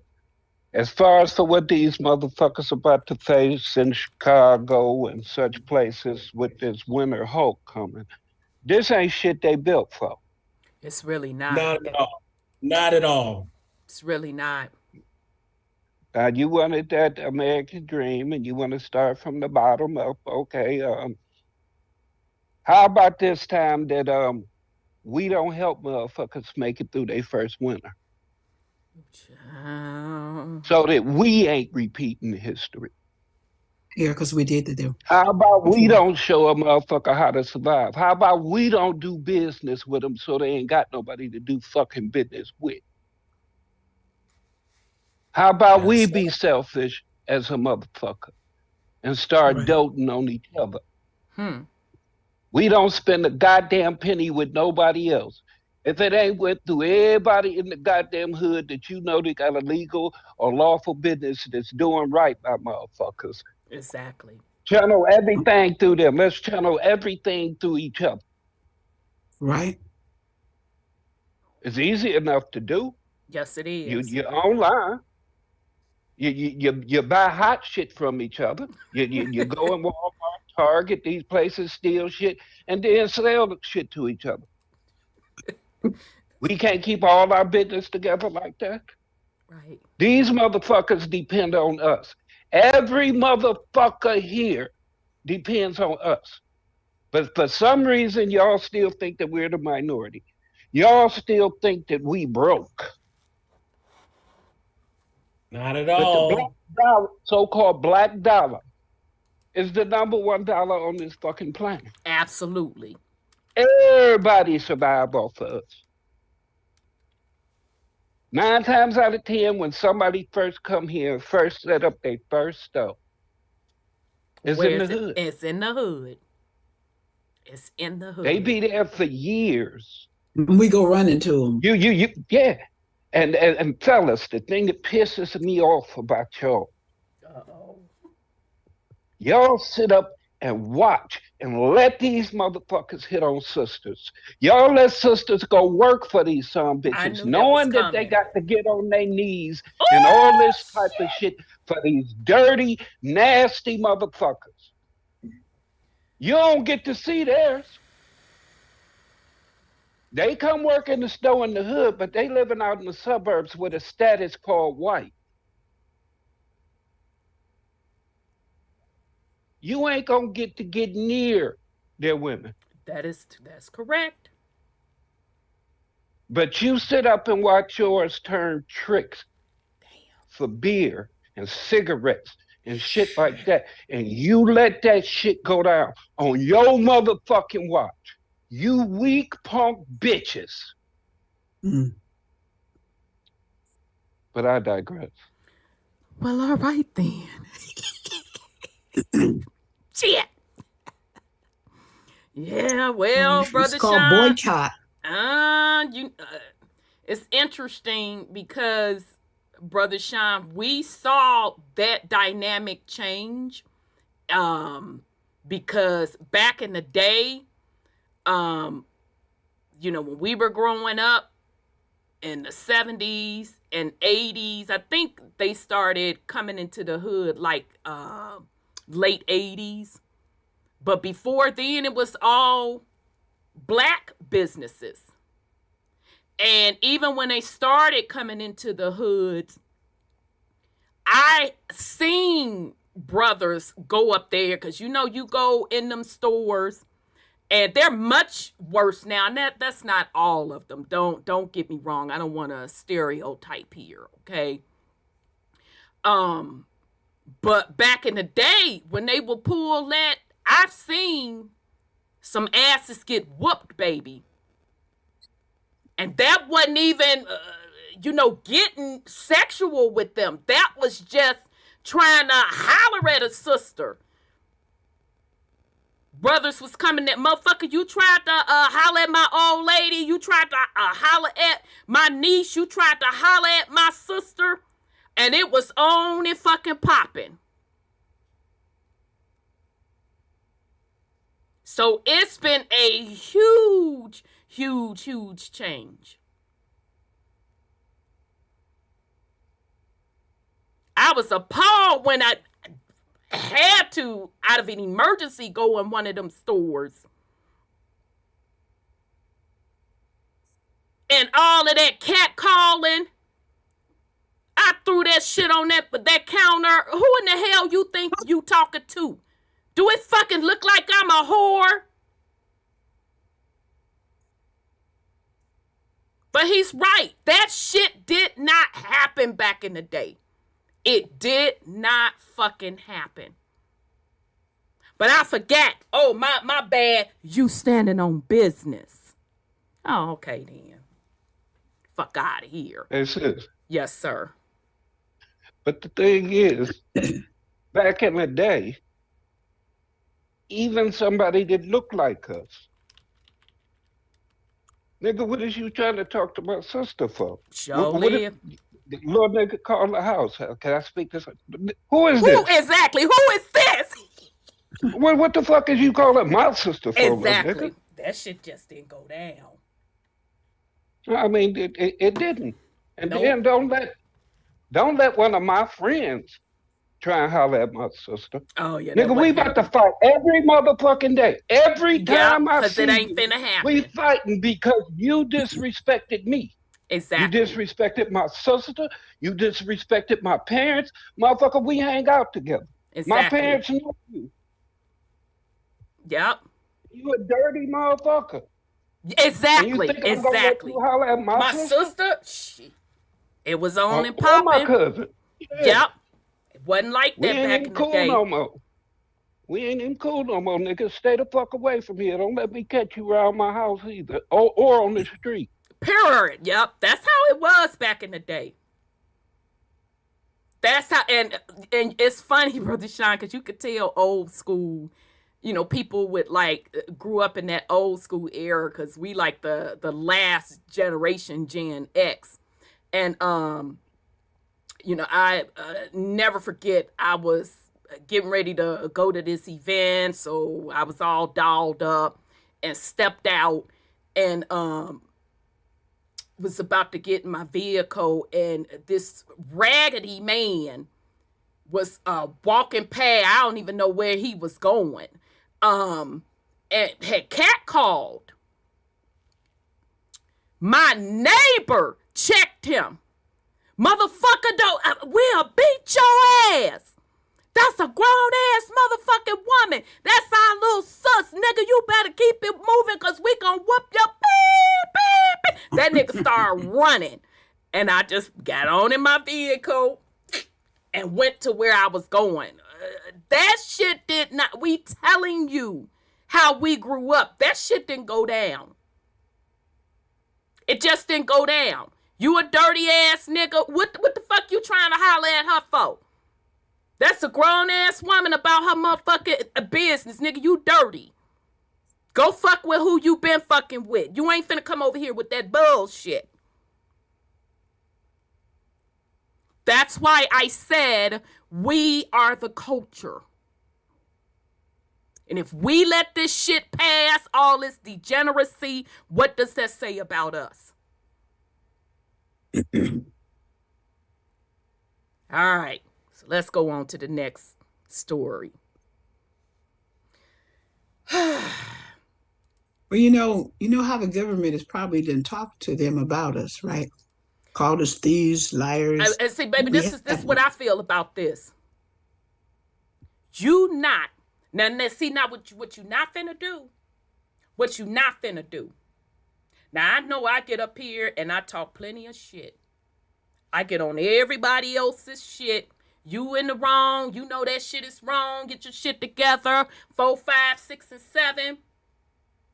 But what ain't a motherfucker fencing to do is talk about us around me. You better tread motherfucking lightly. So I don't give a fuck what the government told you. And that's especially when you trying to profit off of said people's back. Motherfucker, I'm not playing that either. I ain't got to come in your piss ass store that you trying to cover up with some funk ass pine saw with these old ass expired. Bitch, I don't need to be in this motherfucker. We allow this shit to go on. Because you're not going to disrespect me and think I'm finna spin my motherfucking ends up in here. Or my babies go up in there and you're going to disrespect them. And they're doing the right thing. They're good children. You're hitting on the young girls. Nigga, I will cut your throat. And you know what? Technically, I ain't going to have to. Because somebody else going to cut it. Nah, we don't do that. That's our fucking fault that we let this shit go down in our neighborhoods. That's truth. Because we're abusing each other in these same said neighborhoods. So folks can go on and play with somebody else. All right. So with all of that said. All right, so y'all, just real quick before we go into this next story, y'all talking about commercials popping up. Now, child, I went to put the little live together, this, that, and the third to schedule, and literally today, YouTube had the selection where select how you want the commercials to play. I thought it was for after the live was over, so they're doing them through the live. So just bear with me. I'll have to figure out how to turn it off. I don't know. Maybe I could turn it off and then once we're done with the live, turn it back on. So yeah, this was the first time that happened. All right. Okay. So this is the next story. Now I saw this, Nisi Poo had put up this story. But yeah, I'm not for that bullshit now. And I know I be on people's neck. But you not finna sit up here and talk about somebody like a motherfucking dog. Now, I talk about they ass like a motherfucking dog, but you not finna do it. I can guarantee motherfucking to you that.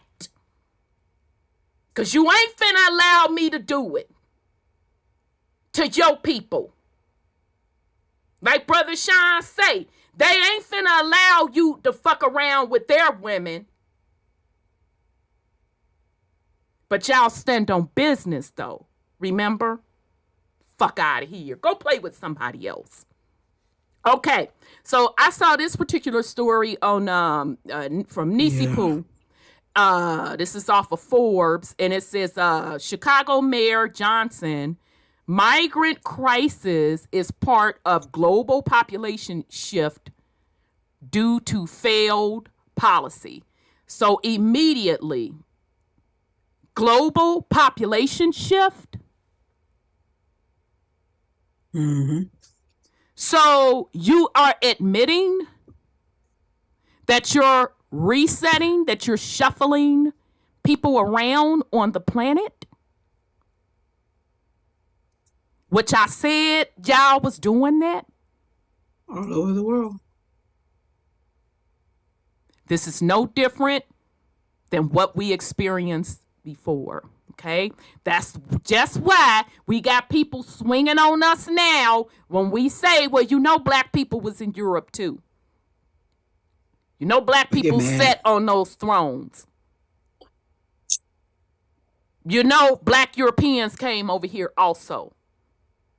You know, black folks were the original American Indians.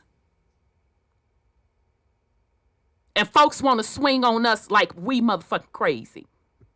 Yep, they do. It's the same script. That's why I'm telling you to follow the patterns. Okay? So let's see what they got to say. Now, arise, Brother Sean say. This is the Chicago mayor. Now, one thing about Chi-Town, shout out to Chi-Town, baby, they've been in their ass about this migrant crisis. They not trying to play with them. That's why I'm shocked at y'all, New York. But Chicago ain't playing. The Americans in Chi-Town like, no, you ain't finna do that. Oh, and last thing with the New York thing, with them giving away the turkeys, child, why the migrants had got up earlier, this in New York, child, and the regular Americans couldn't get the free Thanksgiving turkeys, this, that, and the third. Damn. Isn't that terrible? And one lady had got up, got in line, this, that, and the third, 4, 5, and 6. She had got there early. And she said, I got here at 6:30 in the morning. She said the line was already around the corner with the migrants. She said, so I want to know who in the hell told them to come here. Somebody had to tell them to come stand in the line. I told them already. Probably told them in advance that what they Exactly. look That was forward her to. point. So she said, no, we didn't get no turkey. She said, pretty much all of them particular, the free turkey giveaways went to the migrants. I said, God damn. I heard some of the turkeys was $90 or something like that. And my thing is, I don't care if it was 2 cents. They shouldn't have done that. Baby, now what's going to happen here, Precious? What's going to happen? We going to go on and hit, you know, because I'm not going to be disrespectful to people just because. If I'm, you know, MF and SB and you personally, you done something to get me to that point. All right? Listen, yes, Precious. Sir. Yes, darling. I need your ID. What did baby? You gonna have to come on, get the translator over here, all right? I know a few little words, but I can't get it all the way. You know that was my fault. I should have stuck with Spanish in high school. My nerves got bad. I dropped it. Okay, so you gonna have to get. Okay, you tell Sweet Pea I need some identification. I need driver's license, passport, baby. Yeah. Because otherwise, you're going to have to wait until the rest of the American people have gotten this. So I'm like, whoa, this getting ready to get interesting. Okay. All right. So let's do this right quick. Yeah, y'all, this tripped me out. Shout out to Nisi Poo. Global population shift. Child, I'm like, they not finna play with me. Here we go. In New York, they tried this program, but it had a lot of problems with churches not being up to code. How are you going to make sure that doesn't happen in Chicago? Well, the full force of government is on display. I've said this from the very beginning that that is my mission to bring people together. And that's the state government, that's the county government, and that includes our faith community. But here's the good news. The faith community has been doing this work, right, from the very beginning. And so that we're investing in an infrastructure that, quite frankly, just needed a little bit more formation. I just want to make sure that people understand that this is an international crisis. Speaking of New York, do you know that 70% of the migrants and the asylum seekers in New York come from the continent of Africa? This is a global population shift that's being promulgated by failed policy. Now, as Pastor Zayas has indicated, 100 years from now.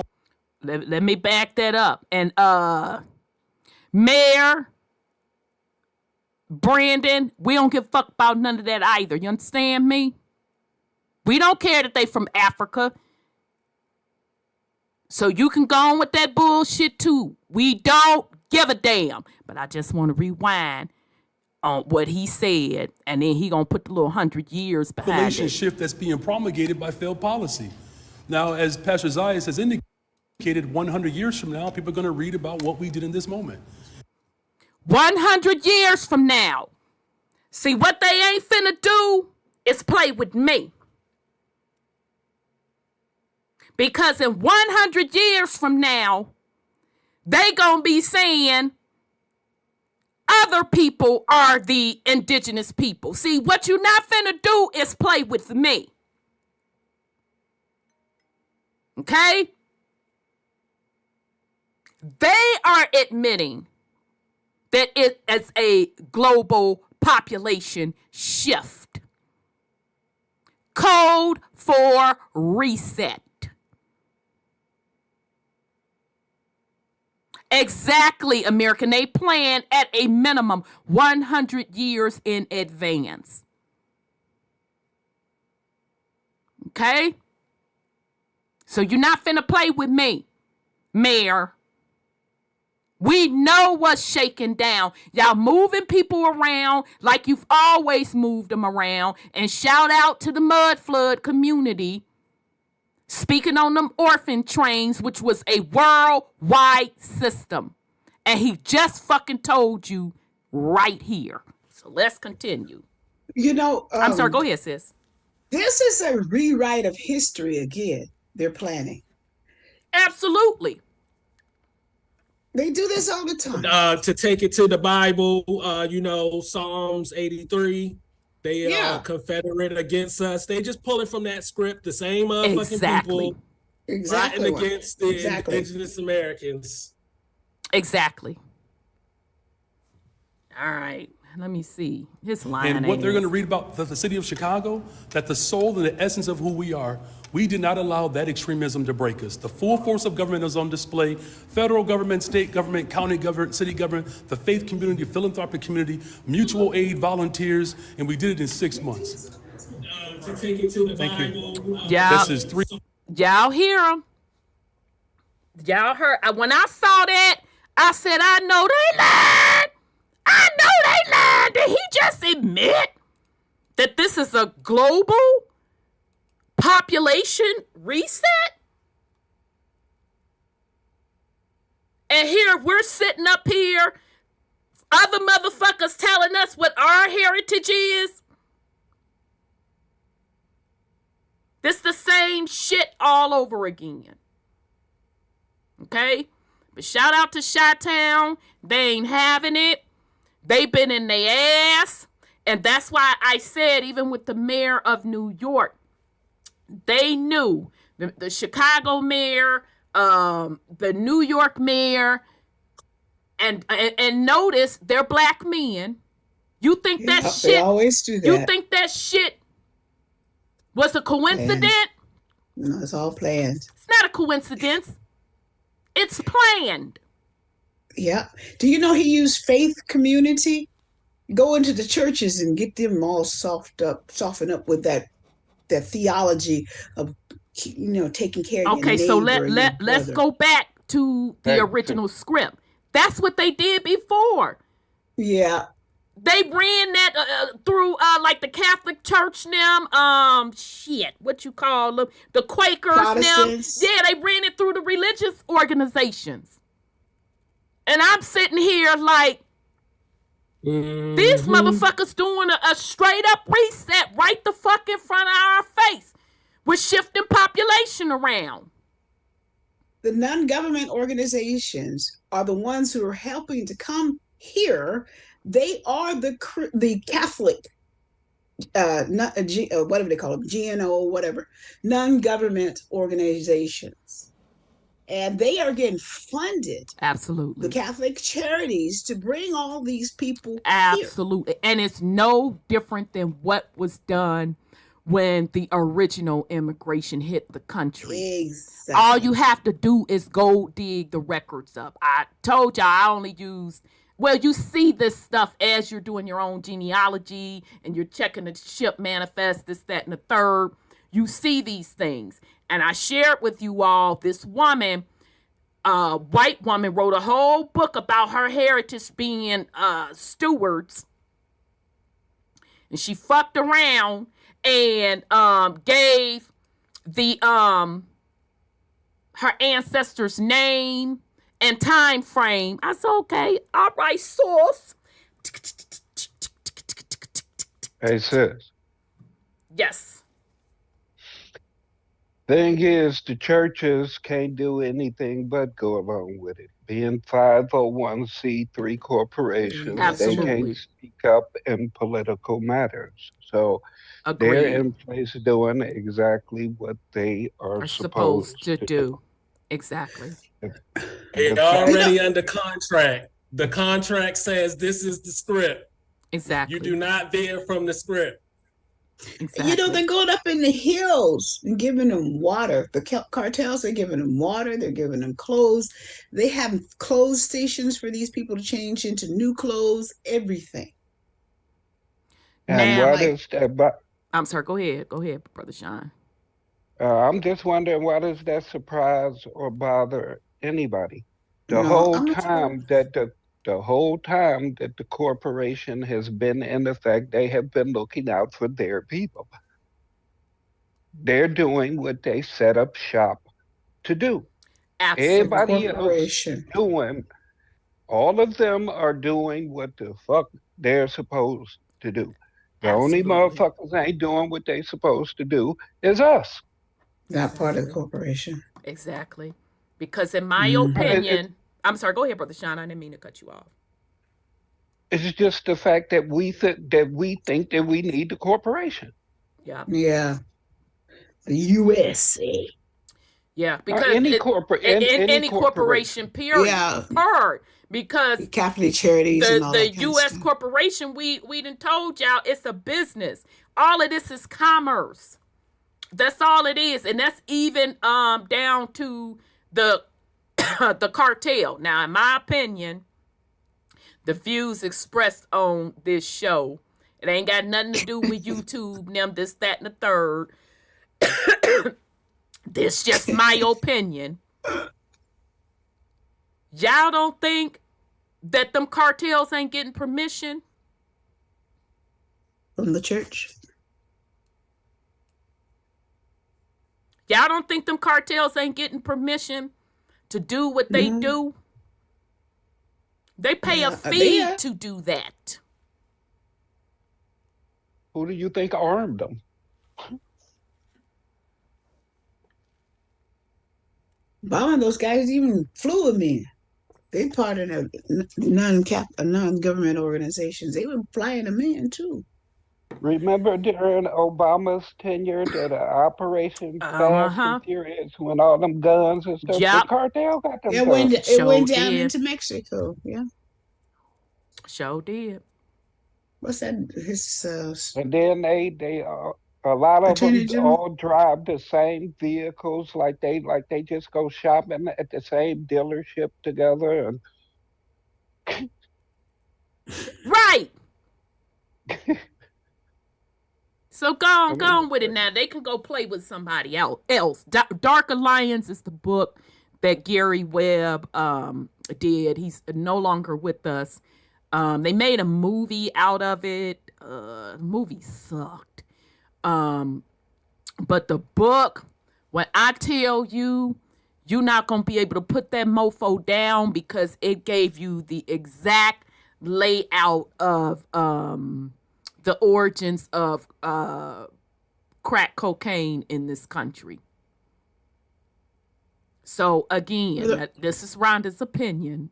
The views expressed on this program ain't got nothing to do with YouTube, them, this, that, and the third.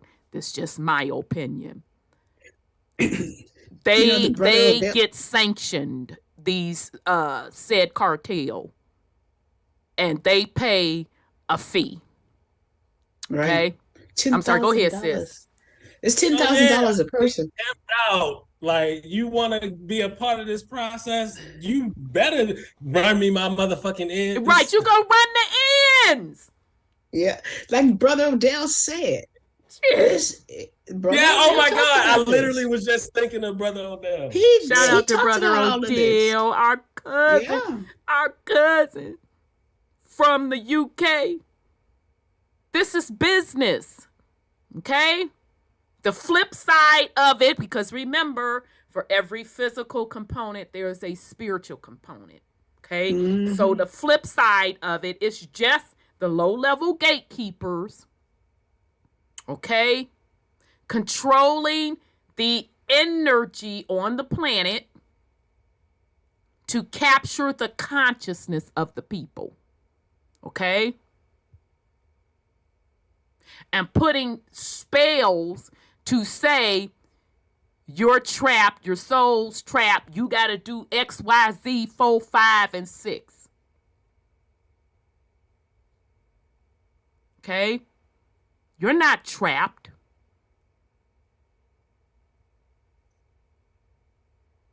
If you decide you don't want to do this shit, you don't have to do this shit.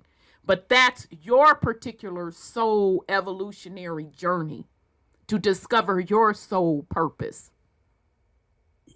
Okay? This ain't your first go around at this. None of that.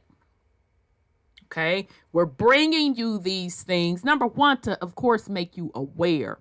But what I want you all to get out of it, most importantly, is look at the patterns. It's the same shit.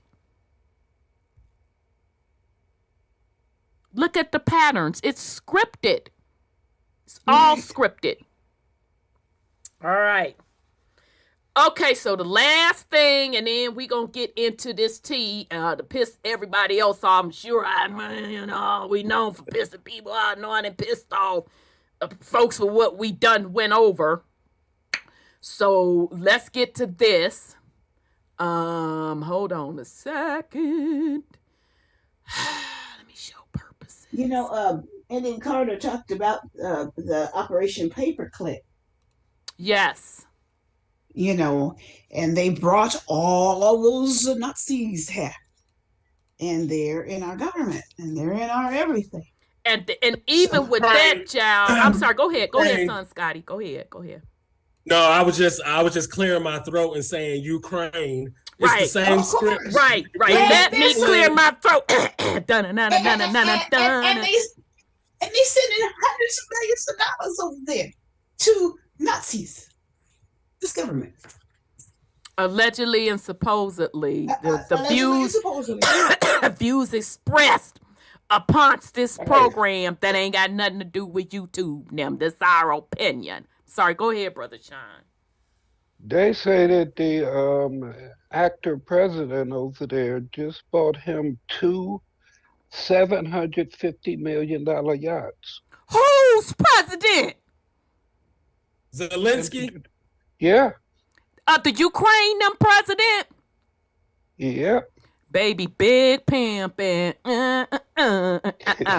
Big pimpin'. Baby, they better stop playing with me. How many Puss in Boots videos did he have to do to get that? I mean, he already doing what he got to do to get all that. He just trying to enjoy himself before the party is over. Right. It's definitely over. We the ones keeping this shit alive. We the ones keeping 1,000% agree. going. 1,000%. When we finally decide that this shit is over, it's over, and it ain't nothing another motherfucker can do. Yep. But we ain't to that point yet. Right. Because we're so caught in the video game. And we're not looking around to see, oh, this is a motherfucking video game. I can write this in a script. Exactly. I can change this anytime I want. Wesley Snipes don't run around thinking he Blade or Nino Brown. Right.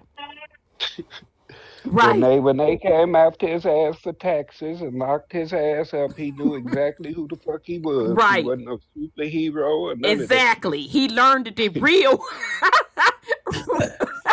We so silly. He learned it real quick. Yeah. Fuck I'd look like, because I didn't played in the musical. Da-da-da jazz hands, da-da-da jazz. Okay. That's just a role you playing. Stand on that real business or business. Stand on that real business. And what gets me in the whole matter, motherfuckers love to talk about standing on business. And let me tell you something, T.I.'s son, that this ain't he with the scarf, beloved. You hurt.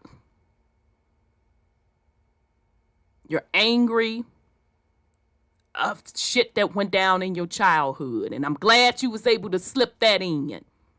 I'm like, oh, okay, that's where this is coming from.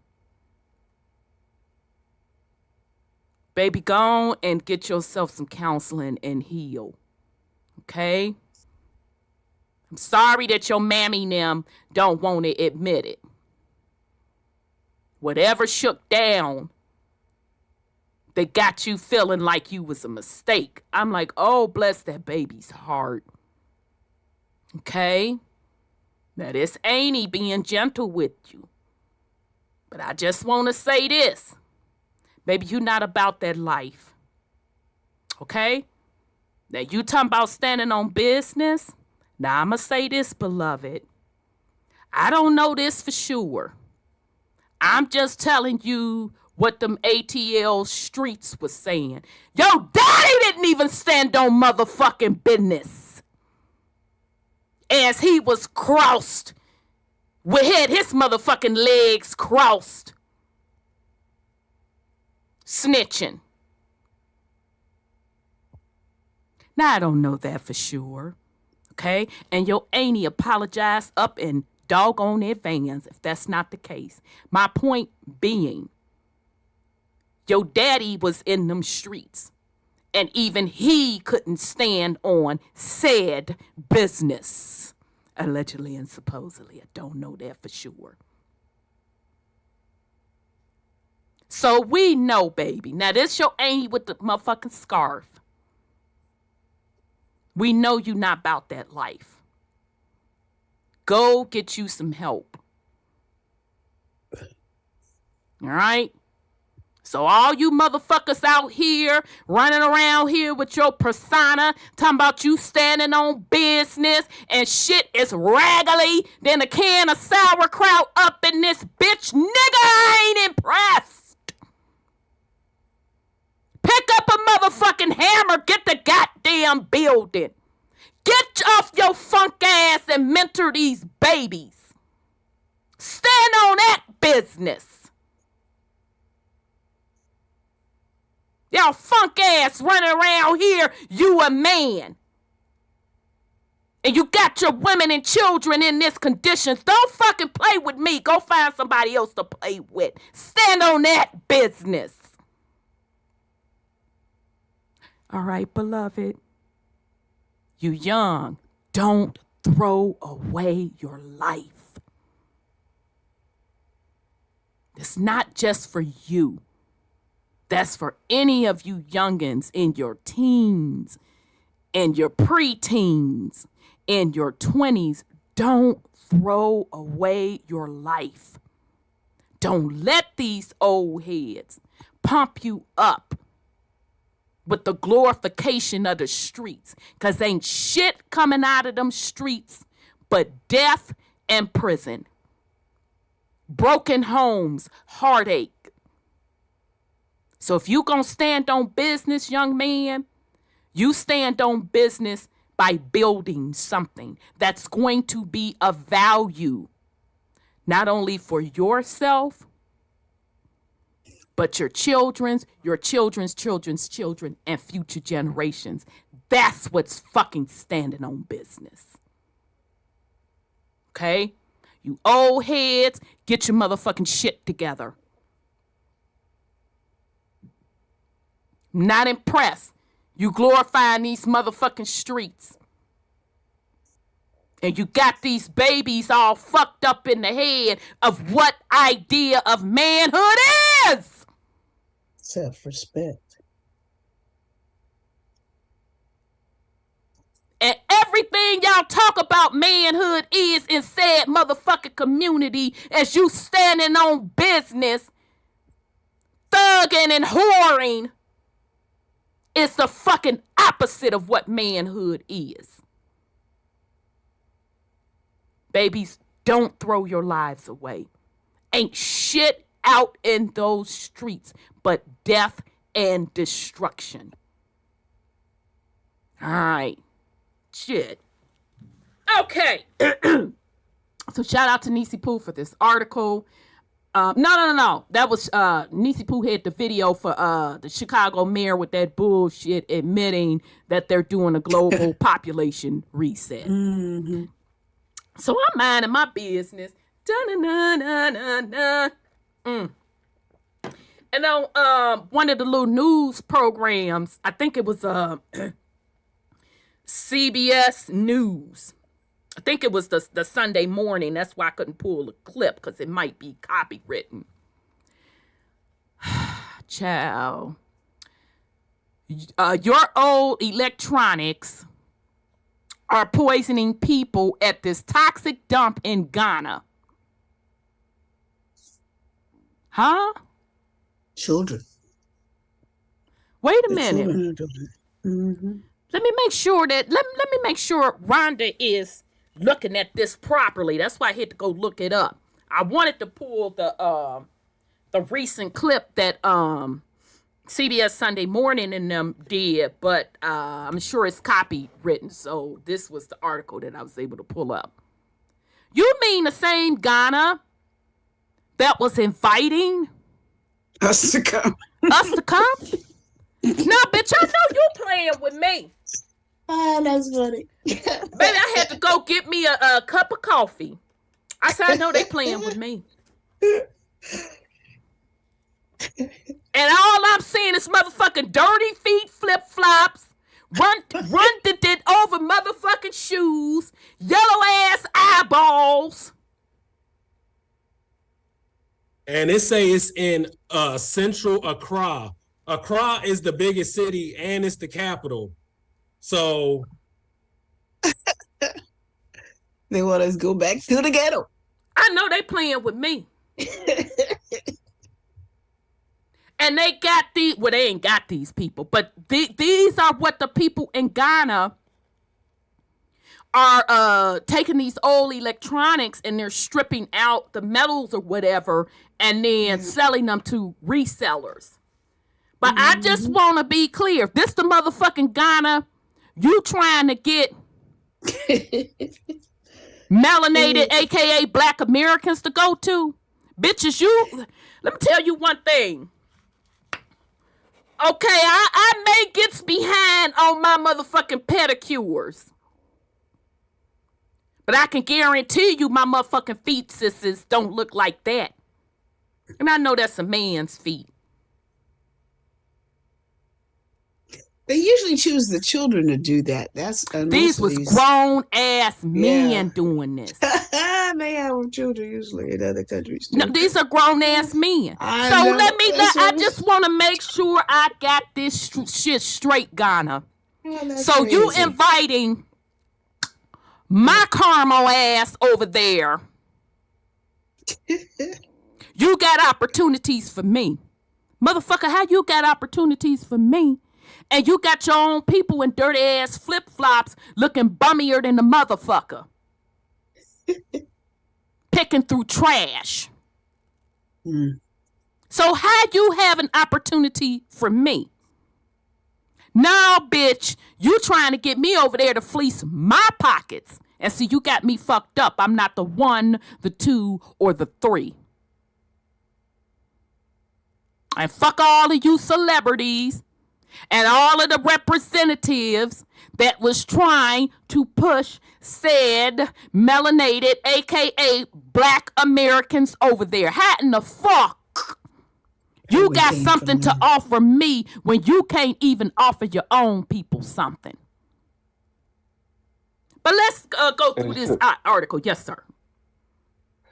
I wonder how many Pan-Africans actually sell their phones to them phone kiosks and all that type of stuff, because that's where those phones come from. Absolutely. And I mean, they so big on Africa, but you see that your people are being poisoned. Let me blow this up. Go ahead, Brother Sean. You see that your people are being poisoned, and you do nothing about it. You're not sponsoring anybody. You're not doing anything. I don't recall seeing this being talked about on the Pan-African channel.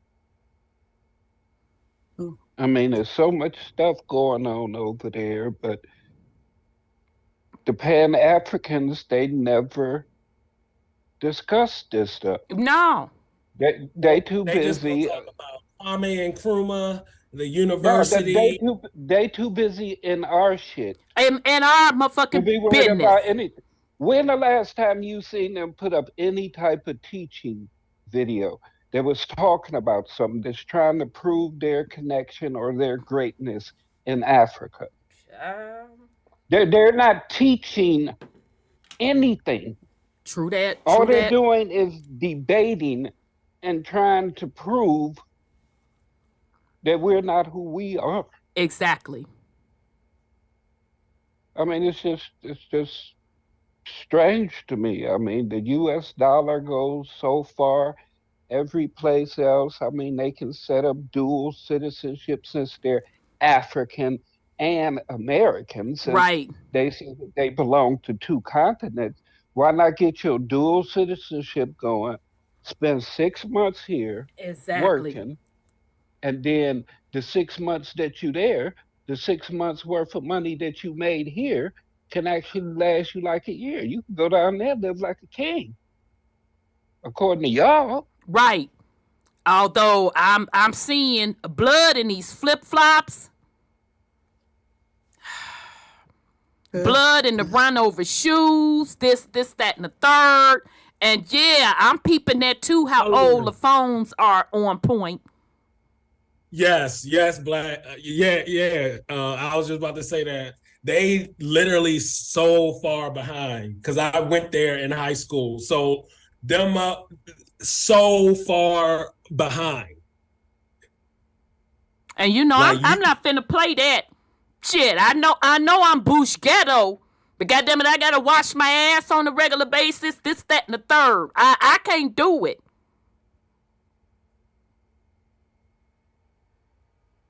But this what you want Black Americans to go to.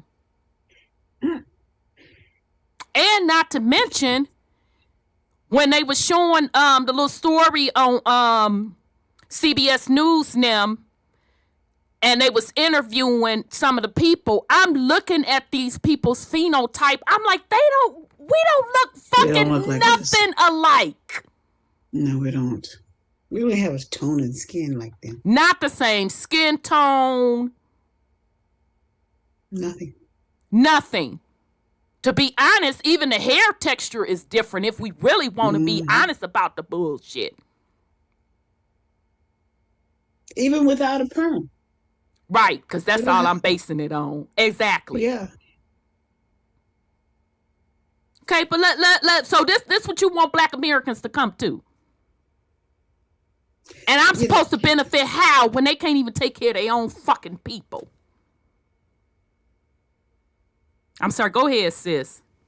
I was looking at Not Your Business. One of her friends went over to Accra, and they had to kiss the chief's feet. Baby, let me put them foots back up here.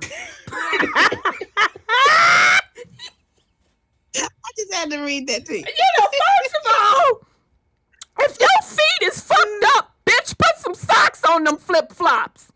That's how we do it over in America. You see brothers with socks with they flip-flops. Because ain't nobody trying to see they motherfucking claws. How messed up. Shit.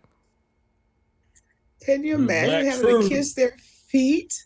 Baby, he could cut up a whole motherfucking sheet set, the motherfucking duvet, comforter with them hooves. Oh, God. Kiss a what? Oh, I know you got me fucked up. Shit.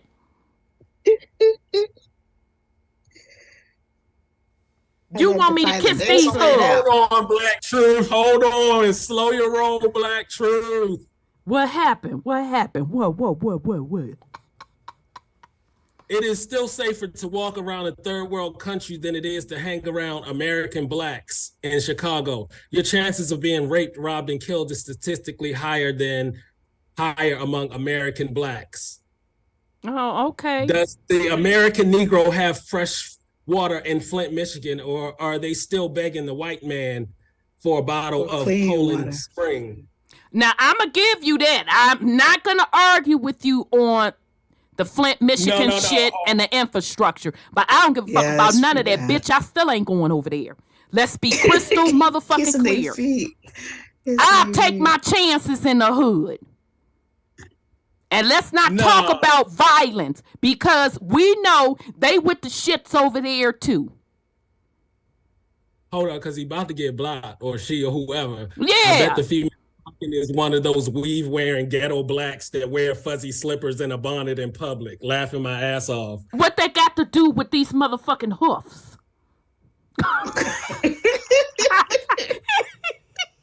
Shit. Nobody what the fuck they got to do with these hoofs? Let's explain these hoofs and digging through these electronics. Mm-hmm. What do they have to offer me over in Ghana versus over here? That's the subject. The real grandmotherland. Y'all want to talk about the motherland and going back to the motherland. Well, this the grandmotherland. Bitch, we popped out first in this bitch. And again, I'm not discounting that the hood is fucked up. Did you miss the part where I just got an army? But we ain't asking motherfuckers to come over here. And Joel in the fuck ain't. We ain't selling the pipe dream to motherfuckers for them to come dig through toxic waste for old phones, old Blackberries and shit.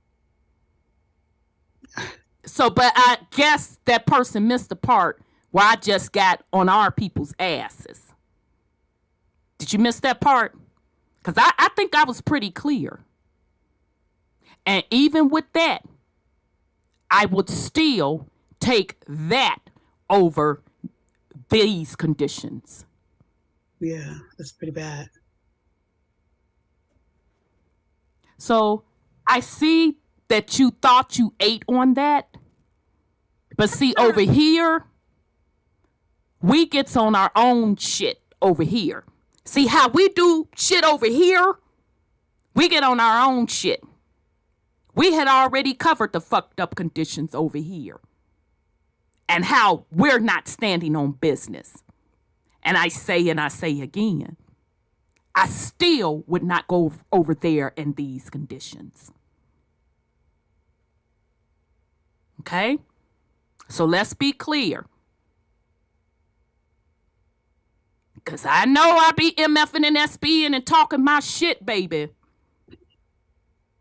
But I'm intelligent enough to understand what we're not doing as a culture/community. So again, let me be crystal motherfucking clear. I would still pick America from over this shit. What I'm looking at. Right. Let's not even get into the whole medical biology, all that type of shit. Yellow fever, something on point, listen up. Yeah, because I specifically remember when I went over there, I had to get all these motherfucking shots. Malaria. Oh yeah. Yep. When I went to Africa too, I was fired up. I'm like, well, god damn. Yeah, my doctor was like, nope, you got to get this, you got to get that. I'm like, well, mother F. And all the different countries around that got sewage issues. You go over there and smell like shit. You can't drink the water. Like,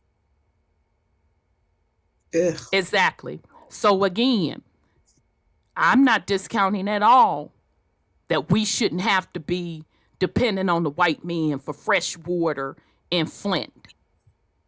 I'm in motherfucking agreement with you. But right. They ain't got fresh water either. They ain't got fresh water either. No, they don't. You know, in Columbus's book about what he saw in the Americas, electricity going off. Yeah, going off. I'm trying to wash my motherfucking ass, and I done soaked up real the fuck good, and the shit go out. Get fuck out of here. I'm sorry. Go ahead on, sis. Shit. His book said over here when they came, we had fresh water and canals and everything. We were very well organized, whereas Europe was throwing their dead folks in the middle of the street. Absolutely. That's where the plagues was jumping off over in Europe. Yeah, so we already are civilized before these uncivilized folks came. And again, that's still not discounting the fucked upness of the said melanated communities. Well, yeah, they messed up. I mean, absolutely. Absolutely. And we have to take accountability for that. That's that anger coming in. And the men have to step up to be builders. Mm-hmm. We own that. So don't ever think you coming over here shaming us. Hey, sis. Yes, sir. As we get off into the material, a lot of that's going You kill me cover. with that. Go ahead, Brother Sean. That takes me out. Go ahead. That's going to cover a lot of that. And if I remember correctly, we've been taking accountability for That a long time. fuckery for a long time. Yeah, we ain't have. been given no ancestors. Don't nobody get no pass. Shit. They came over here, thought they was finna eat with that bullshit. So my thing is that type of animosity and bullshit being brought to here is totally ineffective. I mean,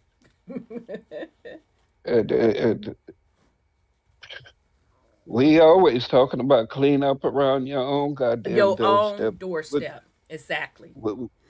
You being accountable for you being responsible for you breaking your own generational curses. Absolutely. I don't think nobody sitting around waiting on the quote unquote white man to fix shit, because if we're just going to use him to blame, he can't fix shit. All he can do is fuck up shit. The only motherfuckers that can fix shit is us. And we know that. And it's not his responsibility. So I know you thought you ate with that, sir or ma'am, but you didn't eat with that. But, okay, we know the conditions and volatility that exist in our hoods. What does that have to do with the genocide and tribal warfare that takes place over there? They have a lot of it. I mean, the situations that I've seen on documentaries and heard from people in various tribes, the whole blood diamond situation, etc., the things that are going on now in certain areas, the things that they're over there letting the Chinese and the Arabs get away with. But you got all this time to worry about us when you can be doing so much more good over there. Exactly. Helping your people. We're after our truth. We're coming up with resolutions for our problems. And it's either you're here to learn or you're showing us that you're part of the problem. Exactly. We ain't out looking for no enemies.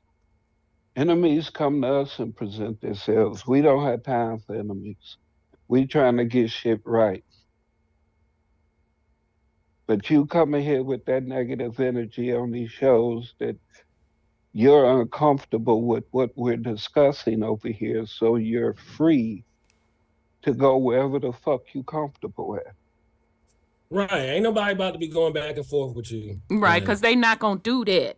They coming over here thinking they can, I love that saying that the youngest came up, thinking you ate off of that. How the fuck you ate off of something that we just talked the fuck about? Shit. And you got Africans beating down our fucking door to get in this bitch. It ain't the other way around, whore. Let me run that back for your slow remedial ass. You got Africans beating down the door to come to our shit. Yeah, marry the women so they can get citizenship. So, don't matter if sisters walking down the street with they bonnets, although I don't like that shit, sisters, but you know it is what it is, and fuzzy slippers. Ain't he don't like that. I'm just old school, old fashioned. I don't like it, but you know, whatever. They ain't. No, you can tell they ain't no American. The way they talking, American Negroes. Like, yeah, and not only that, the thing of it is, them same said people that you talking about, they ain't beating down the door to go over to Africa. So what the fuck you around this bitch talking about? And I don't give a fuck what you say. I'm not going over there. Let me zoom in on these motherfucking hoofs. Because the thing is, they hate that despite the fucked upness of, we may be this and our neighborhoods may be that, y'all still trying to come over this bitch. Exactly. Still, we ghetto, we this, we that, we not traditional. It was somebody on the podcast from African, and I have nothing against Africans. This ain't even about that. But what you ain't finna do, bitch, is come over here and talk shit in my home. Talking about I would never marry an American westernized woman because of da-da-da-da-da. And I was like, bitch, who the fuck asked for your motherfucking hand in marriage? Who asked you, right? Fuck you think round. You this, you that, bitch. Again, who asked you? Let's be clear and specific. Who asked you for your hand in marriage? We didn't ask. No ghetto blacks are taking credit for the white man society.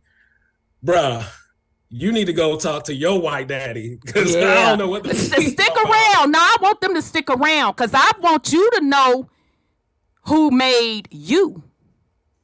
Because your white daddy, I ain't gonna lie, y'all running it now. Although behind the scenes, you really ain't running it. But we gonna show you. Hang on out. Who put you on? So just hold on. We finna give you a Egmond motherfucking cation up in this bitch tonight. Yeah, don't hang up. No. You stay right there. You stay right on there. Stay right there. You stay on the fuck. Yeah, you stay right the fuck on the line. They gonna find out a lot, aren't they? Since somebody taking credit, you stay right the fuck on the line. Okay? Cause you seem confused, bitch. Which one is it? We're not going to Africa, okay? Now you can go over to the Pan-African platforms and you can have a discussion with them. But that don't fly over here. But just hold on. Just hold right on who did what. Okay? You think your whiteness built the shit you see today. Hold that thought. Let me hurry up and get through this article. So bottom line, y'all. Old boy wakes up at 6 a.m. By 8, he is usually bent over a smoking fire, burning the insulation from copper wires. As he has done for the last 8 years, he is working as a burner boy, the name given to young boys and men who trawl through piles of electronic waste. Oh my God, that's the name of a popular artist. I did not know that's what that came from. His name is Burna Boy. He from Nigeria. Get out of here. Yeah. But interesting to know. So this is a cultural reference. They know about this. Like, it ain't like he pulled that name out of nowhere. The Burna Boy burning the insulation from the copper. Why? Wow. It's very expensive. A vast dump near the center of Ghana's capital. Looking for circuit boards and wires to burn. The abandoned phones, computers, and home appliances stretch across 20 acres in the scrap yard, that neighborhood, the slum. So, but what you say about the black American ghettos? Ghetto, slum, same difference. But let's continue. I ain't finna stay on this long. So this particular slum, ghetto, has been the home to poor Ghanaians from the rural region of the country since the 1980s, when the government sees as a blight of poor sanitation, crime, and poverty, the migrant see as an affordable access point to economic opportunities. The migrants see as an affordable access point to the economic opportunities the capital has to offer. So, as I started out saying, Ghana has what to offer Black Americans? I'll wait. They coming from the rural country into the capital cities where to dig through toxic waste. So, what do Ghana have to offer Black Americans? I'm just going to skip on down. The Burner Boys have no money to buy tools or protective equipment. So the work consists of smashing monitor screens, using just a hammer or a stone to get at the valuable materials inside: copper, gold, steel, and aluminum.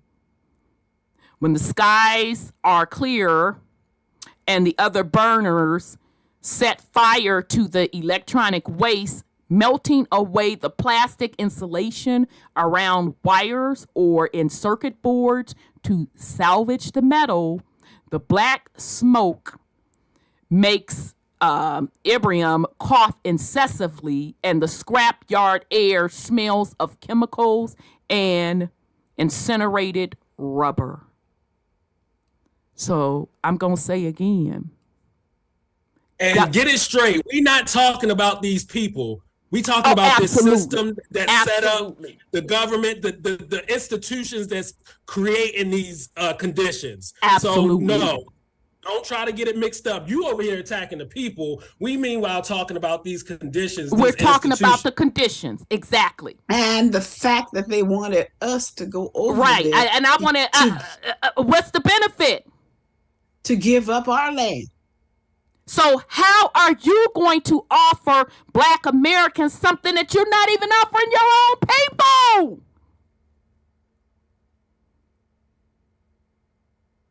Okay?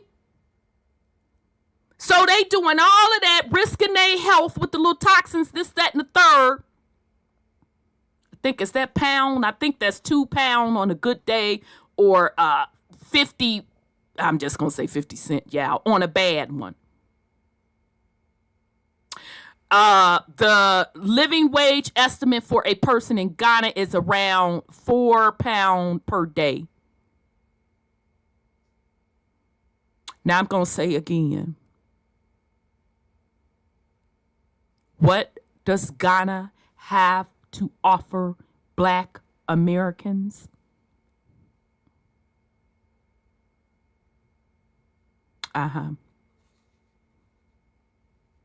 Yeah. Okay. So. Okay, period. Oh, my bad. Oh, y'all really got tired. And I couldn't even see the comments. It must have been going by so quick. I'm like, who talking shit? Yeah. All right, just shut it down, because I think Brother Sean. Put us off track. Yeah, and it's not going to work. It's not going to work because we still going to get through this, and we still going to get on how the white man wasn't running shit. That's been recent over these past couple of 100 years. You know, they did this to us about Libya too, not Libya, but Liberia, to go over there, and like 43% of the ones that did take the offer to go over there died. Hardly any of those people who came from here went over to Liberia and lived. I know 2 people personally that went over to Ghana, Black Americans, and brought their ass back. Yeah. They told me what the conditions were, and also said that Americans, Black Americans, you know what I'm saying, ghetto ass American, black, ghetto Americans. They were African- fleecing. They were fleecing their pockets. Okay. All right. So, only other thing I just wanted to point out is how these people, Ghana, their own people, are getting sick. Okay, severe health consequences for children who are born to e-waste. Okay. So again, Ghana is going to benefit Black Americans. How? Yeah, Anonia, I know of someone who went over there. She married someone. I can't now. Don't quote me. I don't know if she married the person here or over there. I didn't know her personally. I just know her through someone else. And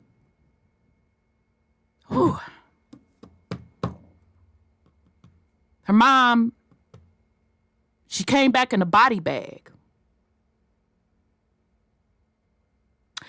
And her old man wound up being the one that did it.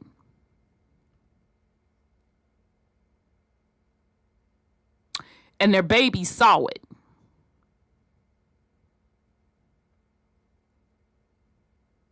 So the point being, don't think you ate with those comments like you think you did. Again, I say, what benefit is Ghana giving Black Americans? Now, I'm going to say this. Anybody that knows me know I don't play that domestic violence, putting your hands on nobody 4, 5, and 6. I don't play it. I be damned if you finna be putting your hands on me in another country.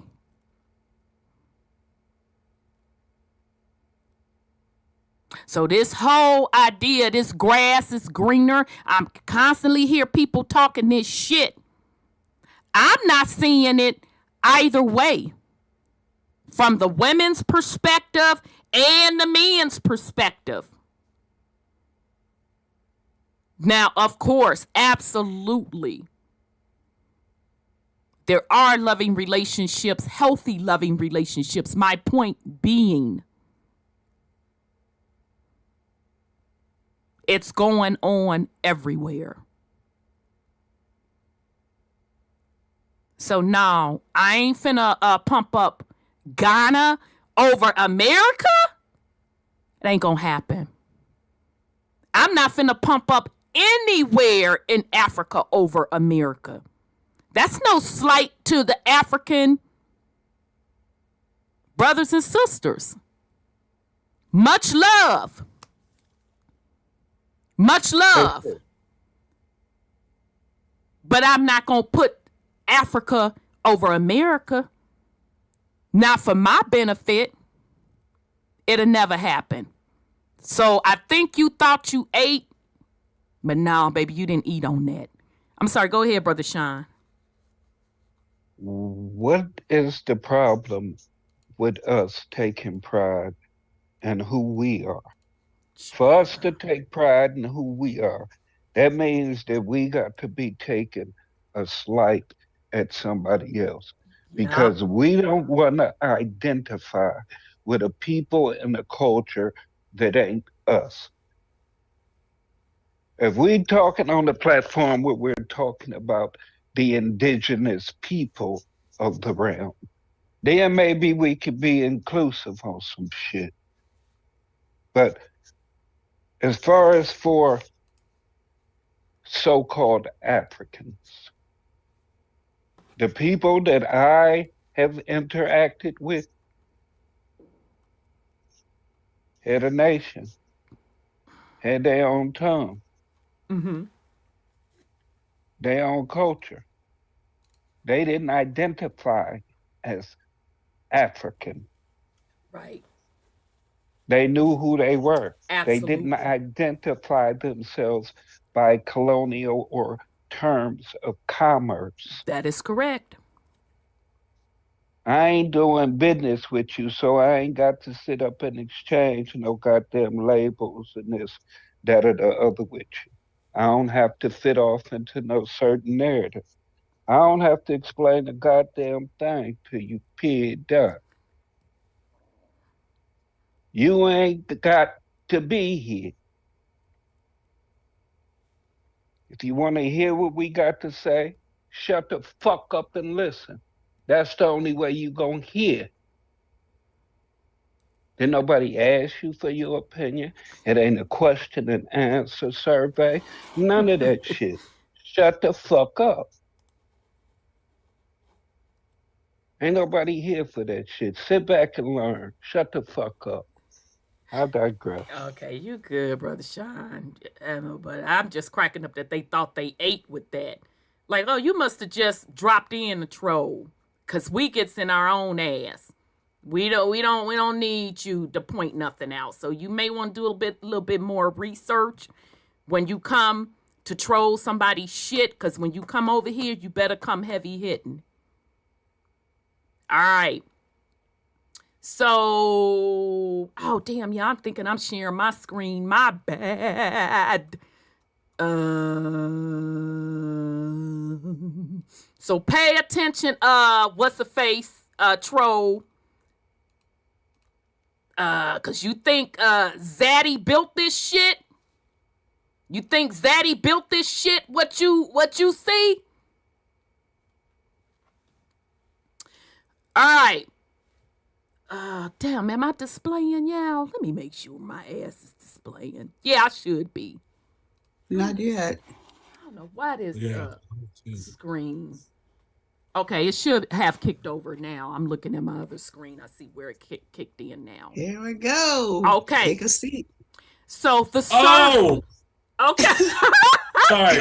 Can I just say something? Go ahead, son. About the because I was like trying to remember. I was like, why does this picture look so familiar? I mean, I've seen it before, but I was like, it looks so familiar but I haven't seen it in a while. And it's because this is the image that's on the Dutch Masters, the blunts, the Dutch Master blunts. I don't smoke those no more, so I ain't seen it in a minute. But this same image is on the Dutch Master's Cigarello pack. Oh, yes, wow. It is. Yes, sir. Yes, so sir. I don't know, y'all. For real. What? Rembrandt stuff. Is it this exact image, you all, or is it the whitewashing image? It's the whitewashed one. Okay. But you still can tell. I mean, if you just search Dutch Masters, you'll see it's like the exact same picture. Yeah, isn't that a Rembrandt or something? Yes. Yes. Yes. So let me just back up. Shout out, give the credit. All old master portraits are overpaints by Egmond Codfried. So shout out to him. Surname Blue, where we were saying Suriname, right? Suriname. Blue Blood is Black Blood Museum. Okay. So he's going into falsifying of history, revolutions, Blue blood is black blood. Okay. And then can I also put something in on that because It all ties to that, because the image being on these Dutch masters, right? Suriname was a colony, a Dutch colony in South America. So basically, it was used. You see how they basically took the script of colonization and placed it on this Dutch colony, but also with the people that were creating like the color system of like caste system, so to speak. Right. Yep. No, very, very good. point. And the actual official language of Suriname is Dutch. Right. That's a good point. And now that you mention it, oh, this song is so old, y'all. I know Brother Odell, you know this song because it came out of the UK. Pass the Dutchie by the left, right side. Pass. So that should make sense. Y'all, we was young. I didn't know they was talking about weed. So that's interesting that y'all was saying that them little smoke papers, this, that, and the third, they got this on there and it's Dutch origin. I'm like, hell no, pass. Because thinking about, what was going on during these times and the different resources, tobaccos, cigars, cigarillos, all of that, Dutch products coming back and forth. Right. Okay. So let's get into this. All right. So last week we went over, as Brother Sean said, the first page. Child, we couldn't even get past the first page. But just real quick, he's telling you, this is a Rembrandt before and after retouch. Okay. So 1667 was the original. Okay. And I guess what he's saying is they retouched it up in the 1800s. Okay. So what's the face?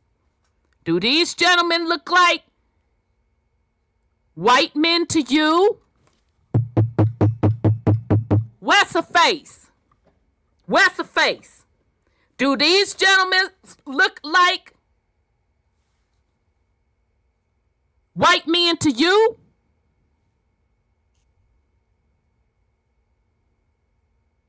Oh, okay then. But let's go on and continue. All right, so we're not going to go back over this, all right? But because we went over this last week, and child, we couldn't even get off of this first page where basically, if you want to know what we're talking about, go to week before last's show and fast forward to maybe the third hour of the show, this, that, and the third. We went through all of this first stuff. I'm not going to go back into this where it talks about how the black folks was in power all over Europe and how the white folks were the ones on the bottom. Okay, now let's be clear. Let me tap on my shit because I want to make sure you hear this. Let's be clear, because over here, we don't glorify slavery.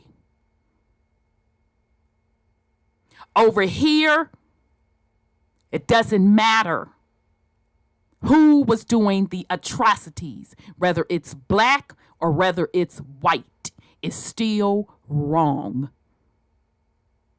And we don't consent to it. Okay? Over here, we talk about black supremacy, white supremacy. It's all wrong. So the next time you come up in here with some bullshit, you may want to kind of research who you coming to the bullshit with. You're not coming in here messing with the typical Pan-Africanism. This is about right is right and wrong is wrong. We don't do that topsy-turvy, upside-down shit. Okay? We're putting this information out here so folks can see that this is a system. It doesn't matter if it's black. It doesn't matter if it's white. It is a system with a few folks controlling it, and they will control it and navigate accordingly, whether it's black on top, white on the bottom, white on top, black on the bottom. Okay? So you can go back to the show and see where we went through this information. We talked about the black nobilities and black superiority or black supremacists. Okay? All right. So I'm not going to go through that. Let's get to this. So now I'm going to start getting into what are you talking about, Kemet? Right. Yeah, I'm like, here they What come. the fuck Here you they talking come. about? You niggas stay in your feelings about this black European shit. That's just why I'm going to keep doing what I'm doing. Just curious. Because y'all all crazy. Afrocentric researcher. I'm just curious why the fuck you curious. Get the fuck out of here. Well, this is my thing of it. Black people upset that black people was in power. White people upset because they weren't the oppressors. Y'all all fucking crazy. So one want to be the slave and the other one want to be the fucking oppressor. When they roles was the other way around. And y'all swinging on the research. That's crazy. And we Just just let it sitting happen. back here like, are y'all fucking like, that's how I know there's some low level shit. Vibrations. Are you fucking serious?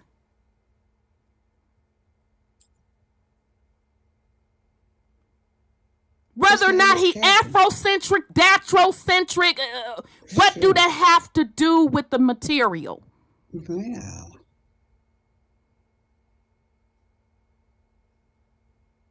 So let's hit it.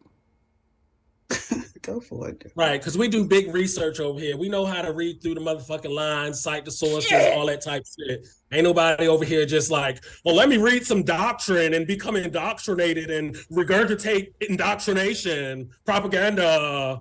And I don't understand why are they upset that the black Europeans are the black Europeans. The black Indians are the black Indians. The white folks were in a subservient role until they were placed into what we see today. What the fuck is people upset about? I just don't get it. Can't handle it. Can't handle it. I thought it was supposed to be about the message. People still getting caught up in messengers, this, that, or the other. I mean, if it's about the truth, what difference do it make what motherfucker telling the truth? And that's what this is all about, getting to the goddamn truth. Now, I mean, unless somebody has an agenda, they have some shit that they trying to hide. The fact that,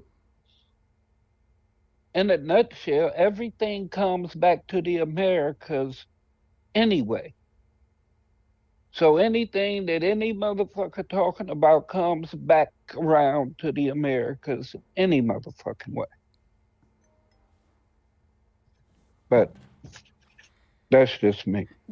Child, I'm just not getting it. I guess I just think a little different. Let's just go. That's okay. Yeah. So to the to the executive board of the Dutch Royal Academy of Sciences in Amsterdam, all right, on the international campaign against mass scientific fraud, misrepresentation, and institutional misconduct by falsified, overpainted old master portraits presented to the unwary public. Okay, so this is something The Hague that he sent out in 2013 to these folks.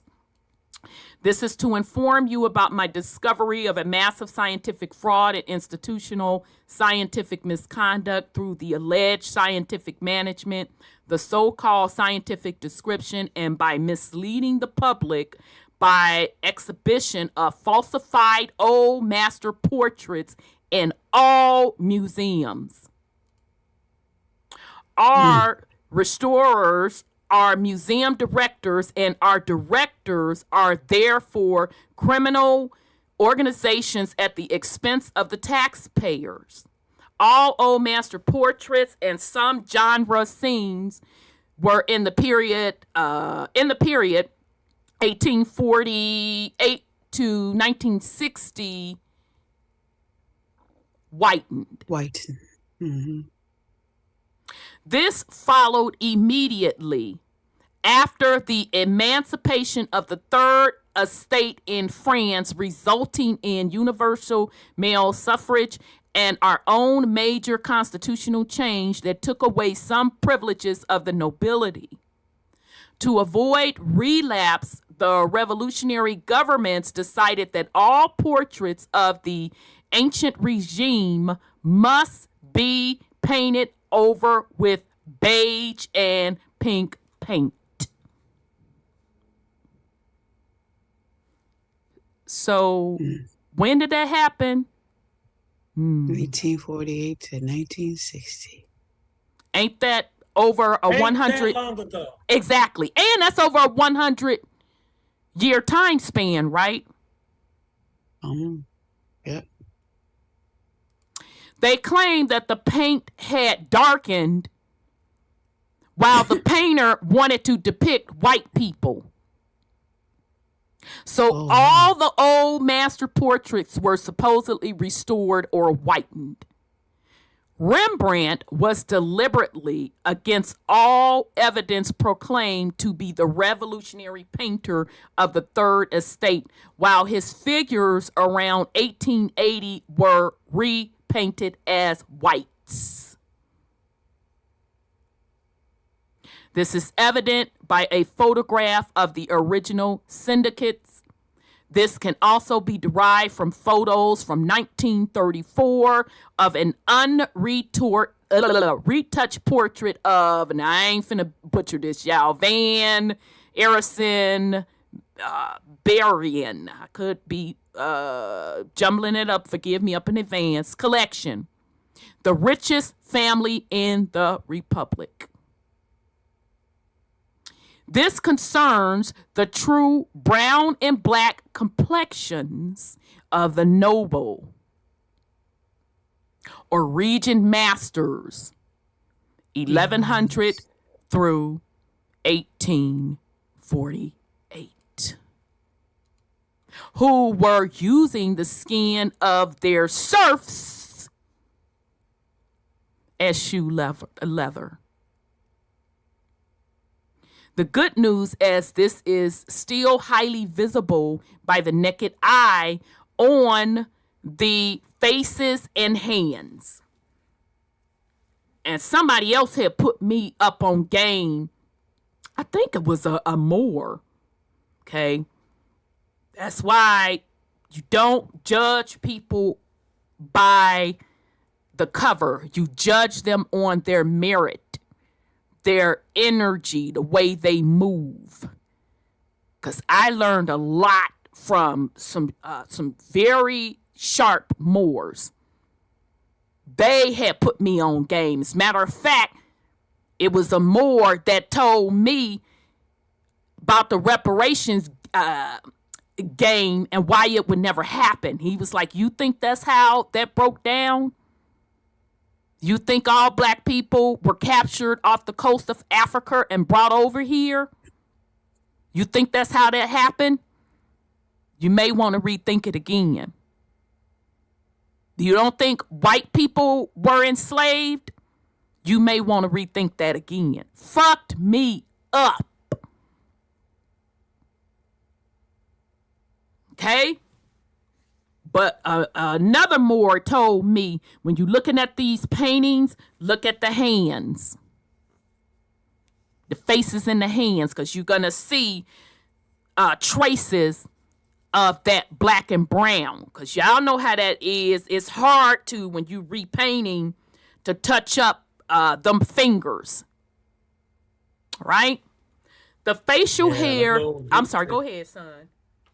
Oh no, I was saying the little details is hard to get as opposed to the face. Exactly. So the hands, and they be saying, look at the hair. Yep. Yep. The facial hair was repainted on the false beige face layer.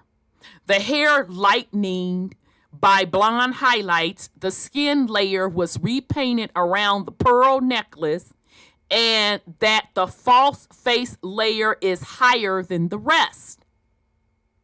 The hands often look like claws, while the classical African and frizzled hair were maintained. Mm-hmm. This is even worse than Professor Staples' scandal.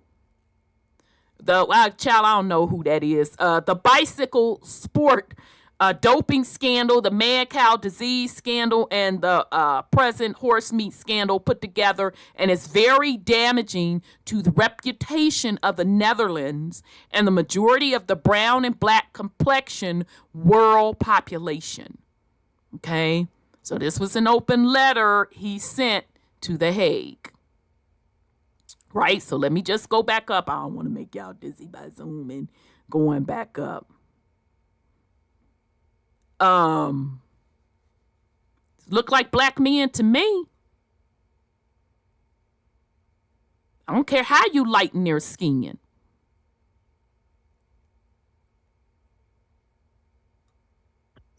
But let's continue.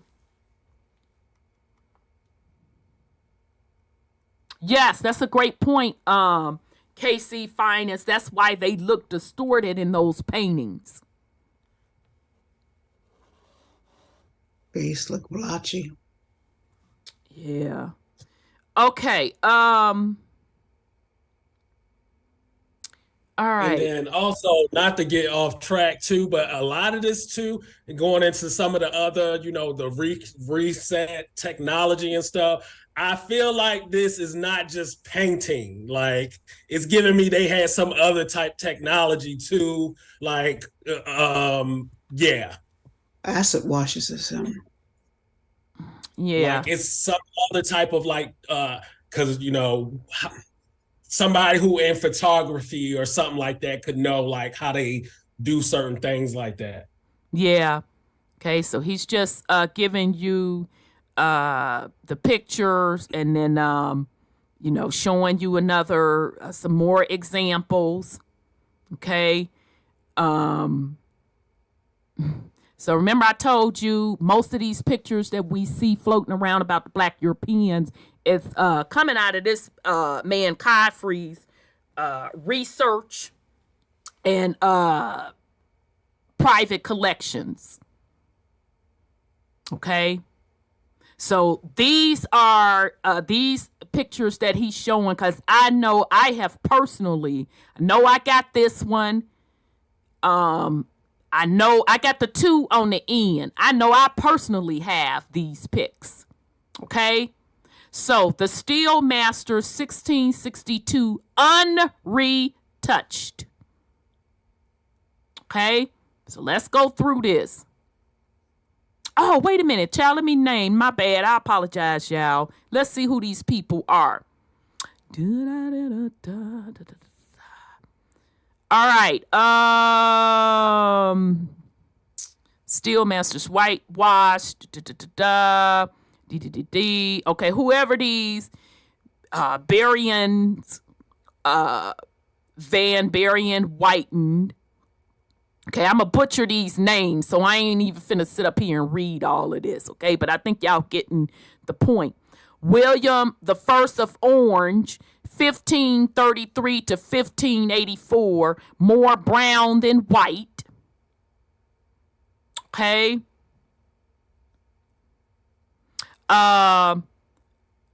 Martitus Van Saxon,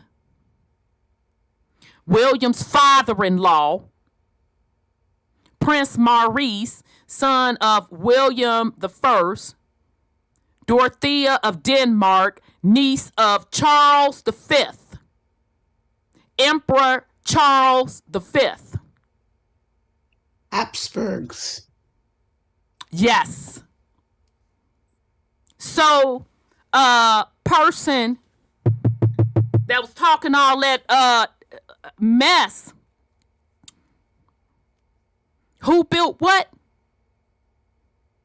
And let's be clear, I'm not even in the particular these particular monarchs. I'm not even siding with them. Okay? But let's continue. Oh, I just want to say I dropped it. I was trying to remember where I seen it from. It was from Mine Unveiled 2 that goes into old world Photoshop. So I had just posted it. Shout out to Mine Unveiled. Shout out to Mine Unveiled. Great work on the orphan trains and the Cabbage Patch. I call it Cabbage Patch. I think about Tracy Bear every time I think about I say Cabbage Patch. But the Cabbage Children is that the third. Okay. So I hope Mind Unveiled is paying attention to what is going on with all of this migration stuff. Okay. All right. Let's go on. Was William of Orange a black European?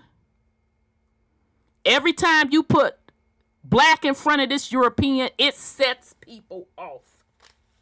It straight up sets people off. Cognitive dissonance, it's not. At its finest. I literally had somebody come in my comments today because they started out saying they were a steward. I had to do that twice this week. I was insulting their heritage. Well, the first person. I was insulting his heritage, this, that, and the third, writing these long-ass paragraphs. I don't read that shit, by the way, y'all. I read a couple of sentences before I get in your ass. Did we just see David Stewart? Well, David Stewart. Yeah. Oh, sis, I gathered them because I just posted the picture of David Stewart. No, baby, I don't motherfucking play because they would say that he was enslaved, and that's how he got his. No, I don't play. I posted a statue of black boy Charles motherfucking Stewart. Oh yeah. And I tagged him in it. I said, "You mean this relative?" Because I'm trying to understand how black folks' European heritage is false, but your white one is. It's not. So somebody came a couple days later, started out saying she was a steward. I didn't read the rest of that stuff. She went into a long-ass paragraph. I don't give a fuck about none of that stuff. I just told her, I said, okay. She was like, well, the stewards. The stewards, you know, that means caretakers of the land. I said, you're absolutely right. What do that have to do with the material in that video? Come back with long-ass paragraph, which I didn't read. I said, I tell you what, I'm going to tag you in a photo of your ancestor. So I tagged him. I said, is it your black ancestor? You may want to get with such and so and y'all discuss your black ancestry. Then she came back, oh, I wasn't saying I was a steward. That statue means nothing. Okay, so you here for what? So the statues don't mean nothing. These motherfucking paintings don't mean nothing. Folks that did their particular genealogy, and it's showing up that some of our ancestors are black Europeans that came over. We got the ship, the dates. the ship manifest saying they black. None of that means any motherfucking thing. And the people who posted it. Everybody, all of that is lies. Oh, okay then. Okay, but let's continue. Was William of Orange a black European? On the occasion of the I'm tongue-tied. What's that word, son Scotty? I don't even feel like it. I can't even see it. It's not big enough. Let me blow this up. Dad, you can't see that, sis. Well, you haven't rolled it.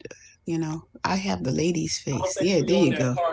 Okay, now, which word? Iconography. Right. Thank you. I was tongue-tied. I don't know why I couldn't say iconography. Thank you.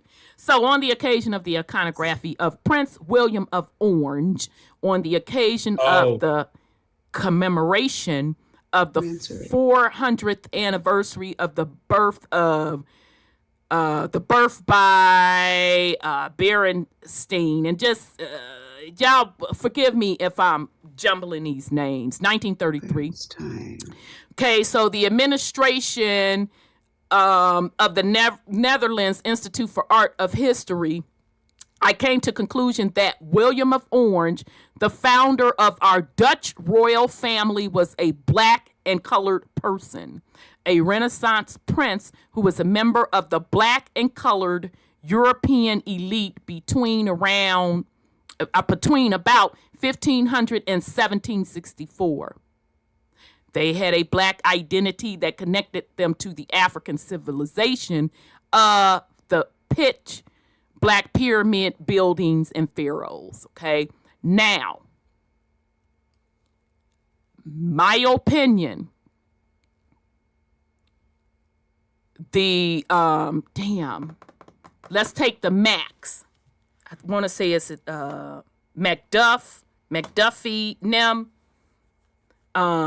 You did have Africans that came over to Europe and they married in to the other already existing indigenous black Americans, okay? Not black Americans, damn, Rhonda, get the shit together. Black Europeans, okay?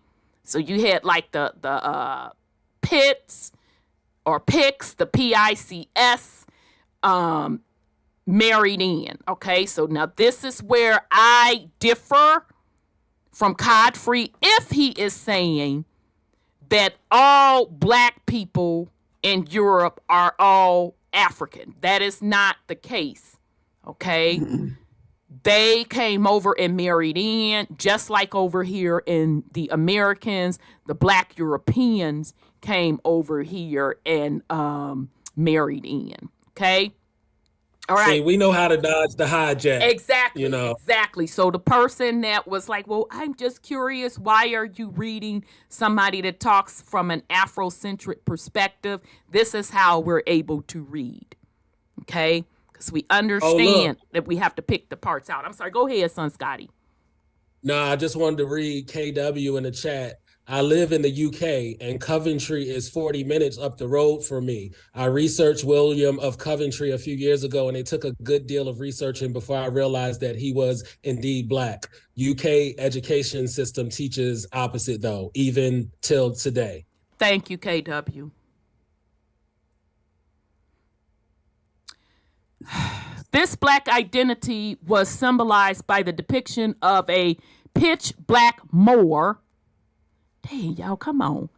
I don't know why it's acting up like this. And pitch black Moor. Classic. And classic black emperors in cameos and other works of art, such as in the depiction of the birth of Jesus and jewelry such as the Drake jewelry or jewel. They had a colored ethnicity that stood for nobility and civilization. William of Orange is described as dark brown and shows some African features. Today, this European nation would be sidelined as immigrants. Okay? So, okay, he does have J.A. Rogers in here. And I think I posted, did I post today the book about the ancient modern Brits or Britons. Okay, you can use that book as one of the sources that talk about the Black Europeans. I'm sorry, go ahead, sis. I said this before, but I have an encyclopedia that was dated 1979. And England had a person by the name of the Black Prince. And what they did was they went to their legislative body and removed him from the heritage. So he's no longer listed in the list of that makes sense. That lineage. But they can't change that encyclopedia. But they can change Wikipedia. And all they do change. Let me tell you what I found out, sis. They do change the editions. I have personally seen them change the editions. That's why when you look at the book, when you look at books, you look at, is this the first publication? Oh, the education. Right. What number is it? Because they will switch it up. That's why I try to go back to the earliest editions that I can. And in most cases, they stop printing them. So you have to go to like either private collectors or like other bookstores. And that's when you get into paying a premium for this. So that's why over here and other people that do true research, we understand that they will switch up them editions. I have seen them do it even in our lifetime. I literally have that one book, America, and I had bought, I think I know I at least have 2 copies. I may have 3 because I messed around and bought extra copies, and I'm glad I did. Now the new addition to it, they changed the American Indian on the front from black to white. And I just so happen to have that original print that shows them as black. Yeah, that's like why when people come up in here with the foolishness and, you know, get up in the comments with the foolishness, it's foolishness because you haven't done the research. Y'all don't want to talk about the sources. It's just somebody lying, you delusional. And when I point out, well, go tell that to the source. Go tell that to the National Archives. Oh, you want to skip all past that. You're so delusional, you want to skip past and say that the statue clearly of a black man, Charles Stewart, it means nothing. Are you fucking serious? Are you fucking kidding me? God damn it, you just said the Stewarts were white. I just showed you where Charles Stewart was fucking black. But that means nothing. Okay, keep living in La La Land because you ain't brought them receipts. Okay? Introduction, problem statement, and definitions. In the 1930s and 1940s, J.A. Rogers, a Caribbean American and self-taught, conducted research on mixed descendants of Africans around the world, but especially in Europe. And I actually have that book too. So, you know, when you come over here, and I'm definitely not saying that I'm the sharpest in the game. Do not ever feel that I feel that I'm the sharpest in the game. Okay? But I do know how to read. I will crack open a book. Okay? All right.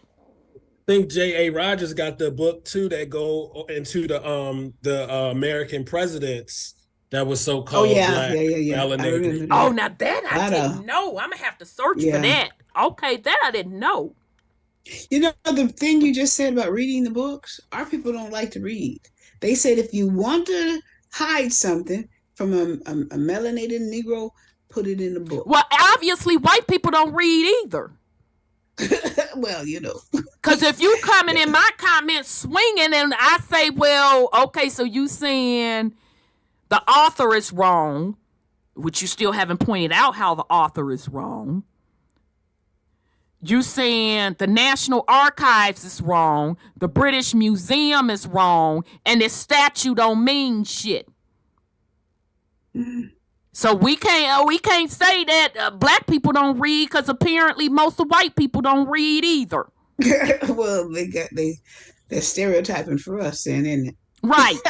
No, it's called cognitive dissonance, because everybody want to be in a gang instead of standing on business, which is the truth.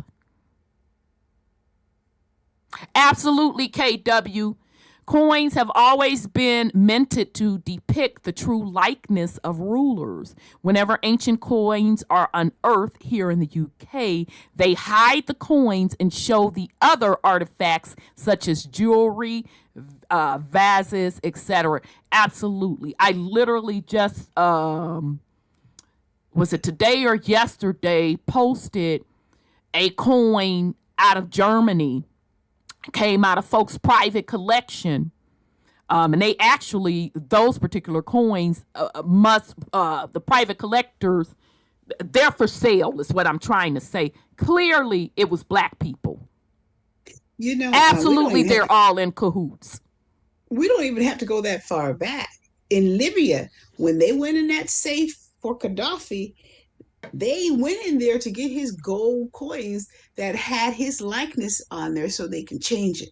They didn't like that. So they had to hire somebody special to go in there and get those coins out of that his vault so they can change it. Because he had coins with his likeness. Yeah, like KW said, shout out KW. Thank you so much for putting something on it. We truly, truly appreciate it. Yes.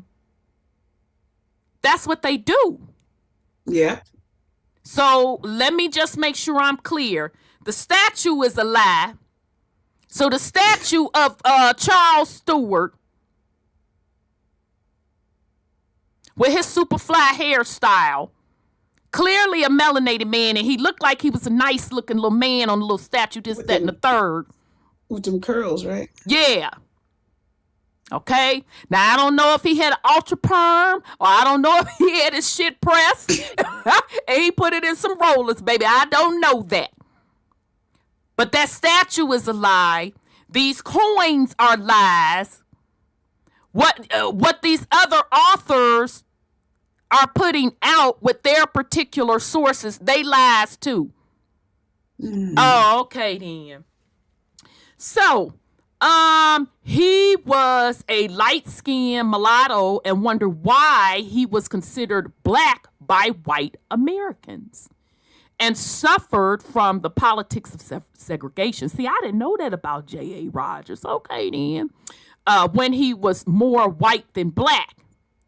Rogers worked as a luggage carrier at the train station and had to pay his uneducated white colleagues to borrow him books from the important libraries. As a black person, he was not given access to this information. Rogers based his findings on previous sub-studies, monographs, and comments from other researchers. In doing so, he compiled clues from black and colored European monarchs and other historical figures. During his travels through Europe, Rogers concentrated on portraits and descriptions of distinguished individuals who showed the features of so-called classic Africans, namely frizzy hair, broad faces with high cheekbones and snub noses, thick lips, etc., etc., etc., and black skin. Subnasal. Yeah, subnasal.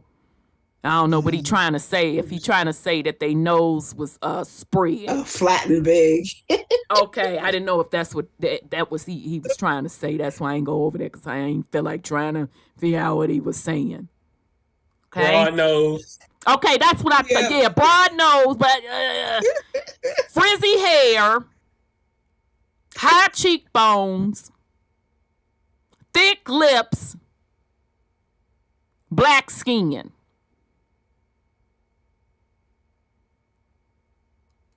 Just like somebody had the nerve to tell me your ancestors couldn't be over here in the Americas as the original people because my ancestors were all through Mexico.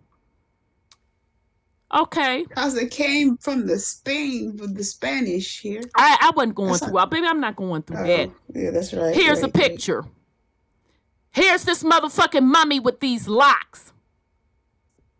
You see that motherfucking profile picture of moi? I'm looking at your profile picture. Whose motherfucking hair matched the mummies, bitch? Well, no, goddammit. I'm talking about now. I ain't trying to hear about, cause see, my shit still matched the mummies. Me too. So what the fuck you round this bitch talking about? Yeah, okay then. We're gonna ignore that too. Let's continue. His research. No, you wrong. You wrong for that. All right.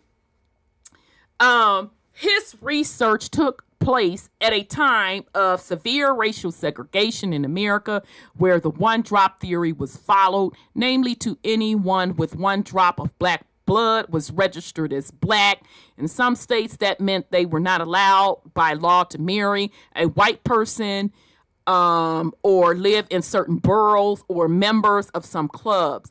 President Thomas Jefferson, who had child, dang, I wonder what happened. I wonder what happened to the lady. I hope you okay, beloved, because I didn't hijack your little phrase.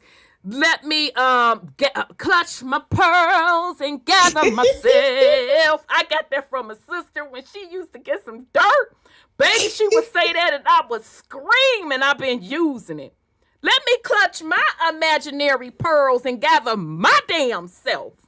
We hope she's listening tonight. I know she had got sick. I haven't seen her in a minute. Girl, she had me rolling with that. I'm like, you know, you damn silly for that.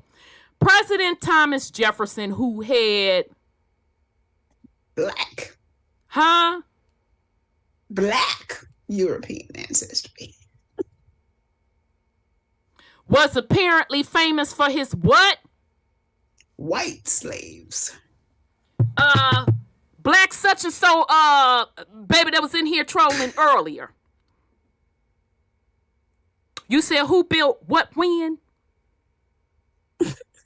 And let's be clear, I'm not on the colonizer's side.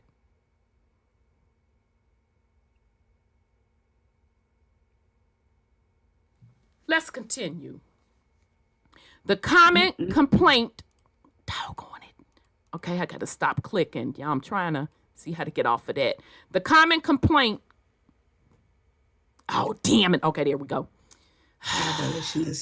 The common complaint among abolitionists was that many slaves looked very white. Huh?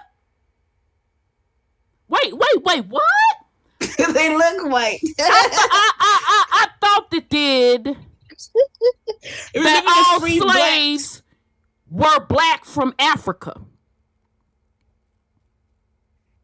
Remember the free blacks in the banks? When they registered them in the banks in Texas. And they said the Freedmen's white. Bureau. You mean the Freedmen's Bureau? Yeah, because we do literally go and look at records here. I about fell out when I saw white people on them freedmen rolls. They sure were. I said, "Oh, wait a minute, what? Huh?" Let's continue.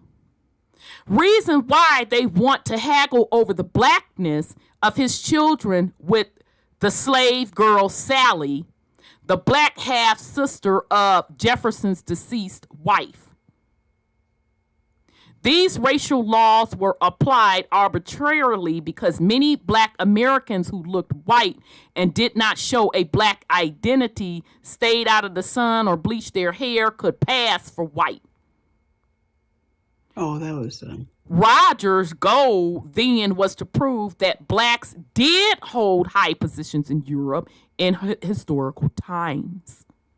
He also revealed the Black lineage of 5 U.S. presidents. See, I didn't learn I didn't learn me something new. Yeah, I knew that one. I knew that. I did not know that. I would have never associated J.A. Rogers with that. So he also revealed the Black lineage of 5 U.S. presidents. One would have been an escaped slave himself. But not every of Rogers' theories is easy to reproduce. They showed them. Okay, so y'all can go. We're talking about J.A. Rogers. If you are a researcher, you should already know who he is. I know who he is. I got one of his works. But let's continue. The racial segregation arose from the idea of a hierarchy between the 5 supposed races of men: whites, Asians, Arab, Eskimos, or Indians and Africans.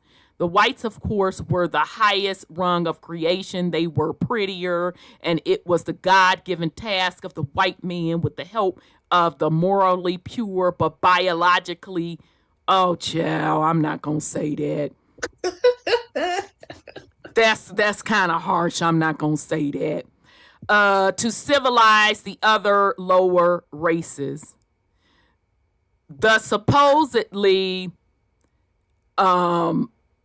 inferiority of women. I was trying not to say that. That's so mean.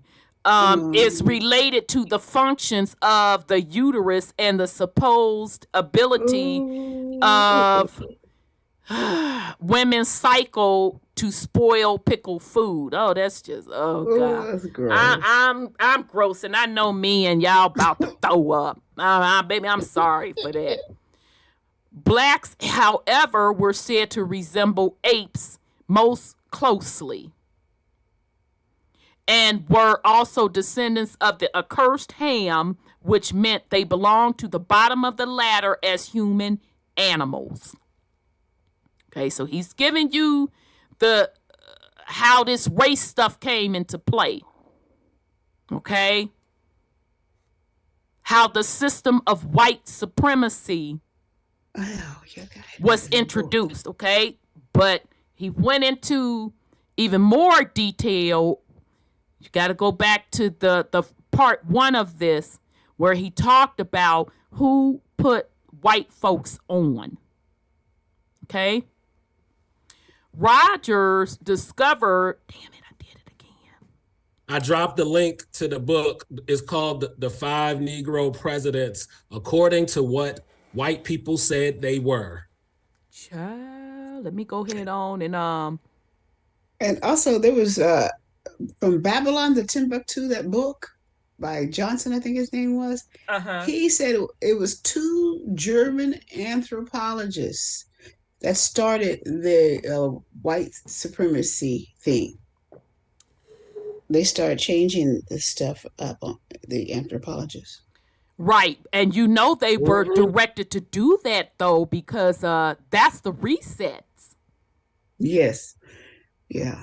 And that's German, which was, And I literally just posted a coin of German with black men, and y'all gonna crack up because they hairline, y'all know we silly. Them brothers' hairline, it was on the receding side now. And they had that curly, melanated black folks' hair pattern. Okay, clearly they were black men on that German coin. Okay, you could go to the community wall and see it. All right, so Rogers discovered, however, that there are no races, but that the appearance of different types of people can be best explained by considering them as a mixture of white and black. From his modern Afrocentric perspective, he saw many varied types of Arabs, saying N-words, saying niggers, that would be mistaken for mulattoes in South and North America. Rogers also found that among the Arabs, there are very white and very black outliers who marry each other freely. To this end, he formulated the theory that Arabs are a fixed mulatto race in order to explain the different Arab types. He further stated that Arabs are descendants from the biblical black, what is this, Yao? I don't want to Chaldeans. Okay, that's Chaldeans. Chaldeans. Okay, I don't know who that is. The black Chaldeans and the white mountain peoples in Iraq who became mixed with each other. Okay, because part one, we talked about that the original origin of white folks is out of Asia. Okay? Out of Asia and Africa. All right? This would be Iraq, the Chaldeans. Okay, the Chaldeans. That area? Yeah, he said Iraq. He said Iraq. Yep. Ancient African people also found in Central America around the Black Sea, Asia, Australia, and the Pacific. Okay, so he's using the out of Africa theory, but he is pretty much saying, although I don't agree with everybody came out of Africa, because that's what this theory is saying. But that's okay. We can, we don't have to agree on everything. Still respect his work. But anyhow, he's saying that black folks were found in Central America. The Colombians. Yeah, the mummies with them locks around the Black Sea, Asia, Australia, and the Pacific. There are, therefore, no pure races of men. The blondest Swede may have more genetic similarities with a pitch black Sudanese than his own Swedish neighbor, because people have never stayed in one place. They took their DNA everywhere, just as we see today, where entire tribes are cast adrift by hunger, war, and natural disasters. Okay? And we're seeing that today, as we talked earlier in the show, about the migrants. Migrations. Yep. The Chicago mayor admitted that it's a global policy that they're doing. Okay? The disadvantage of Eurocentric monographs on black historical European figures, such as the 19th century Valentine family, is that they are seen as a curiosity, while the ethnicity of partners, parents, and descendants is not taken into account. Or doesn't wonder where these colored partners come from. The assumption that the color disappeared after only a few generations usually does not hold true after studying images of the offspring. To this end, there is lack of orientation on the ethnicity of the partners and the identity of these black persons who, because of their historical ancestry, may differ from the white identity. Okay, because I think I shared a story where I know of someone who she is biracial, okay, black and white parent, and she married a Caucasian man, and their children, if they look Caucasian, okay. But let's continue. Where am I saying? There is also a racist assumption that the descendants of these black Europeans would distance themselves from their black roots and want to be white. In these studies, one preferred to choose boatmen and former slaves, not nobilities or princes and intellectuals, because they could not have been black in a racist worldview. For the sake of evidence, one wants to see a clearly describes an irrefutable link with Africa and slavery, or that an ancestor is known as a Moor. Boom. Bingo, bingo. For the motherfuckers that want to come in here. Swinging. Coming in my comments, swinging with the foolery.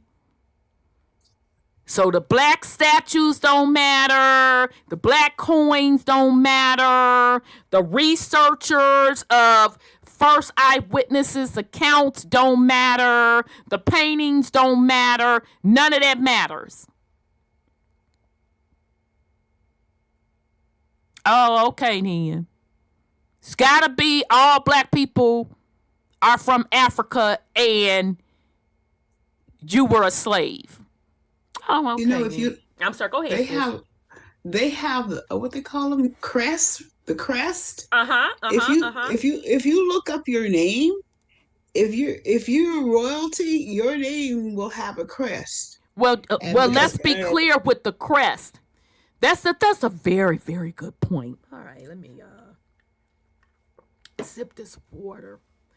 Y'all do understand that those crests, they don't play around in Europe with those crests. They have to be approved, categorized, and all of that. I was shocked to find that out. Mm-hmm. I'm like, what? Shut your mouth.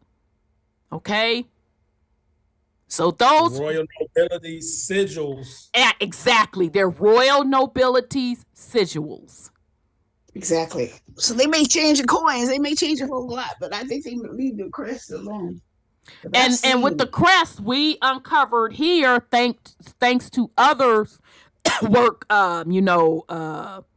Codfried and other works and other books. I literally have a book with the black nobility crest in it, and I even periodically post. Matter of fact, I'll post some tomorrow on the community wall of the earlier crest depicting the earlier European crest depicting black folks.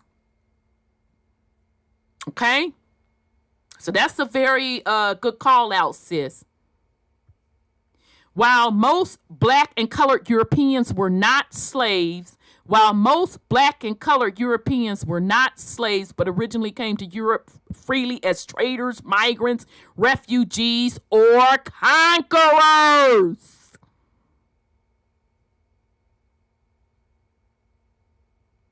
Julius Caesar brought Nubian, Garamite, whatever that is, Iranians and the Anatolians to Europe as fighters who later settled in black colonies along the Rhine. What is that? Where's KW at? Because, baby, I'm finna botch this. I don't know. What's that, y'all? Danube, and I'm not finna pronounce all the rest of that. The assumption that a family or person was black is considered a serious allegation in Europe and demands proof. And they swinging at us over here, brother. Like when you say Shakespeare was a black woman. Oh, hell no. The Danube. However,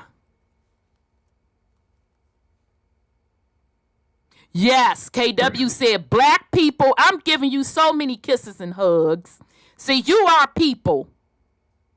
You are people. Black people were expelled from Europe during the Reformation/Purge. We kept our names, then they tried to tell us that we that they were slave names. Absolutely. That's what they did. And then they took our familiar. names. Sounds familiar. Absolutely.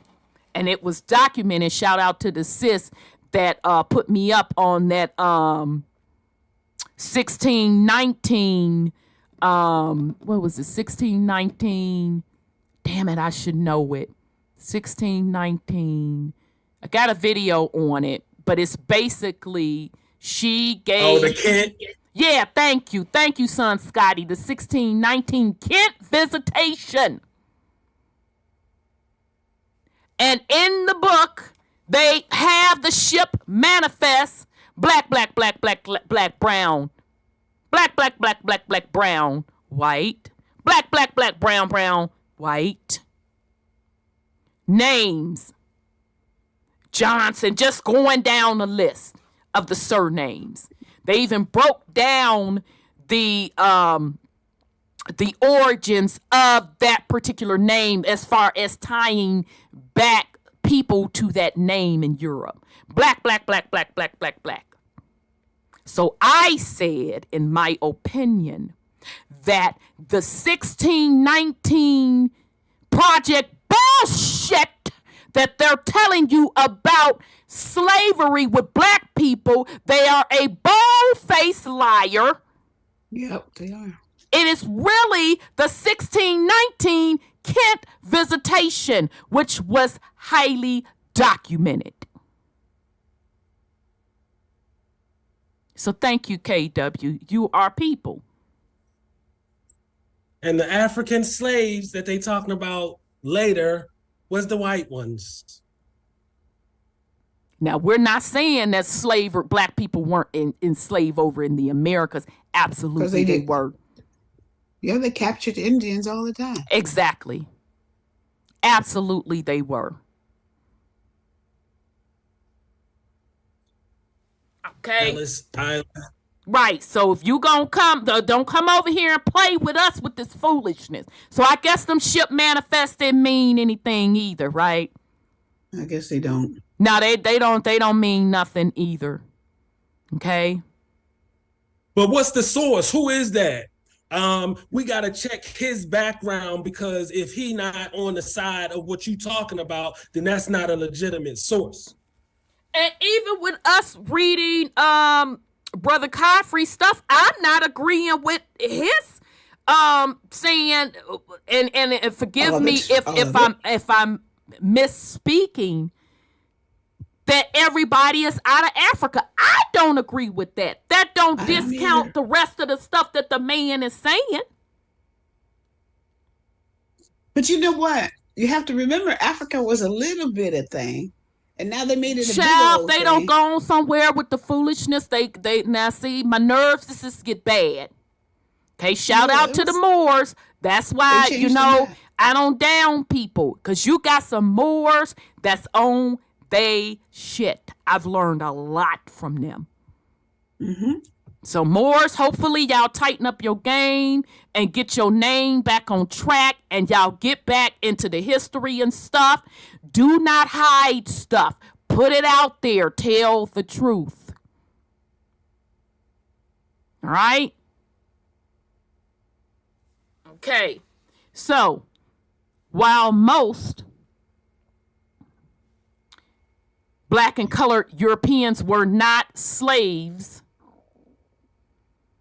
Okay, we talked about that. I'm sorry. Okay. Okay, they demand proof. However, personal descriptions are very scarce, especially since these people were part of an extensive black community. There were seldom reasons to describe their appearances where they did not attach a value judgment to color. Sometimes one finds euphemisms such as bad complexion or of low birth or ugly that are misunderstood today.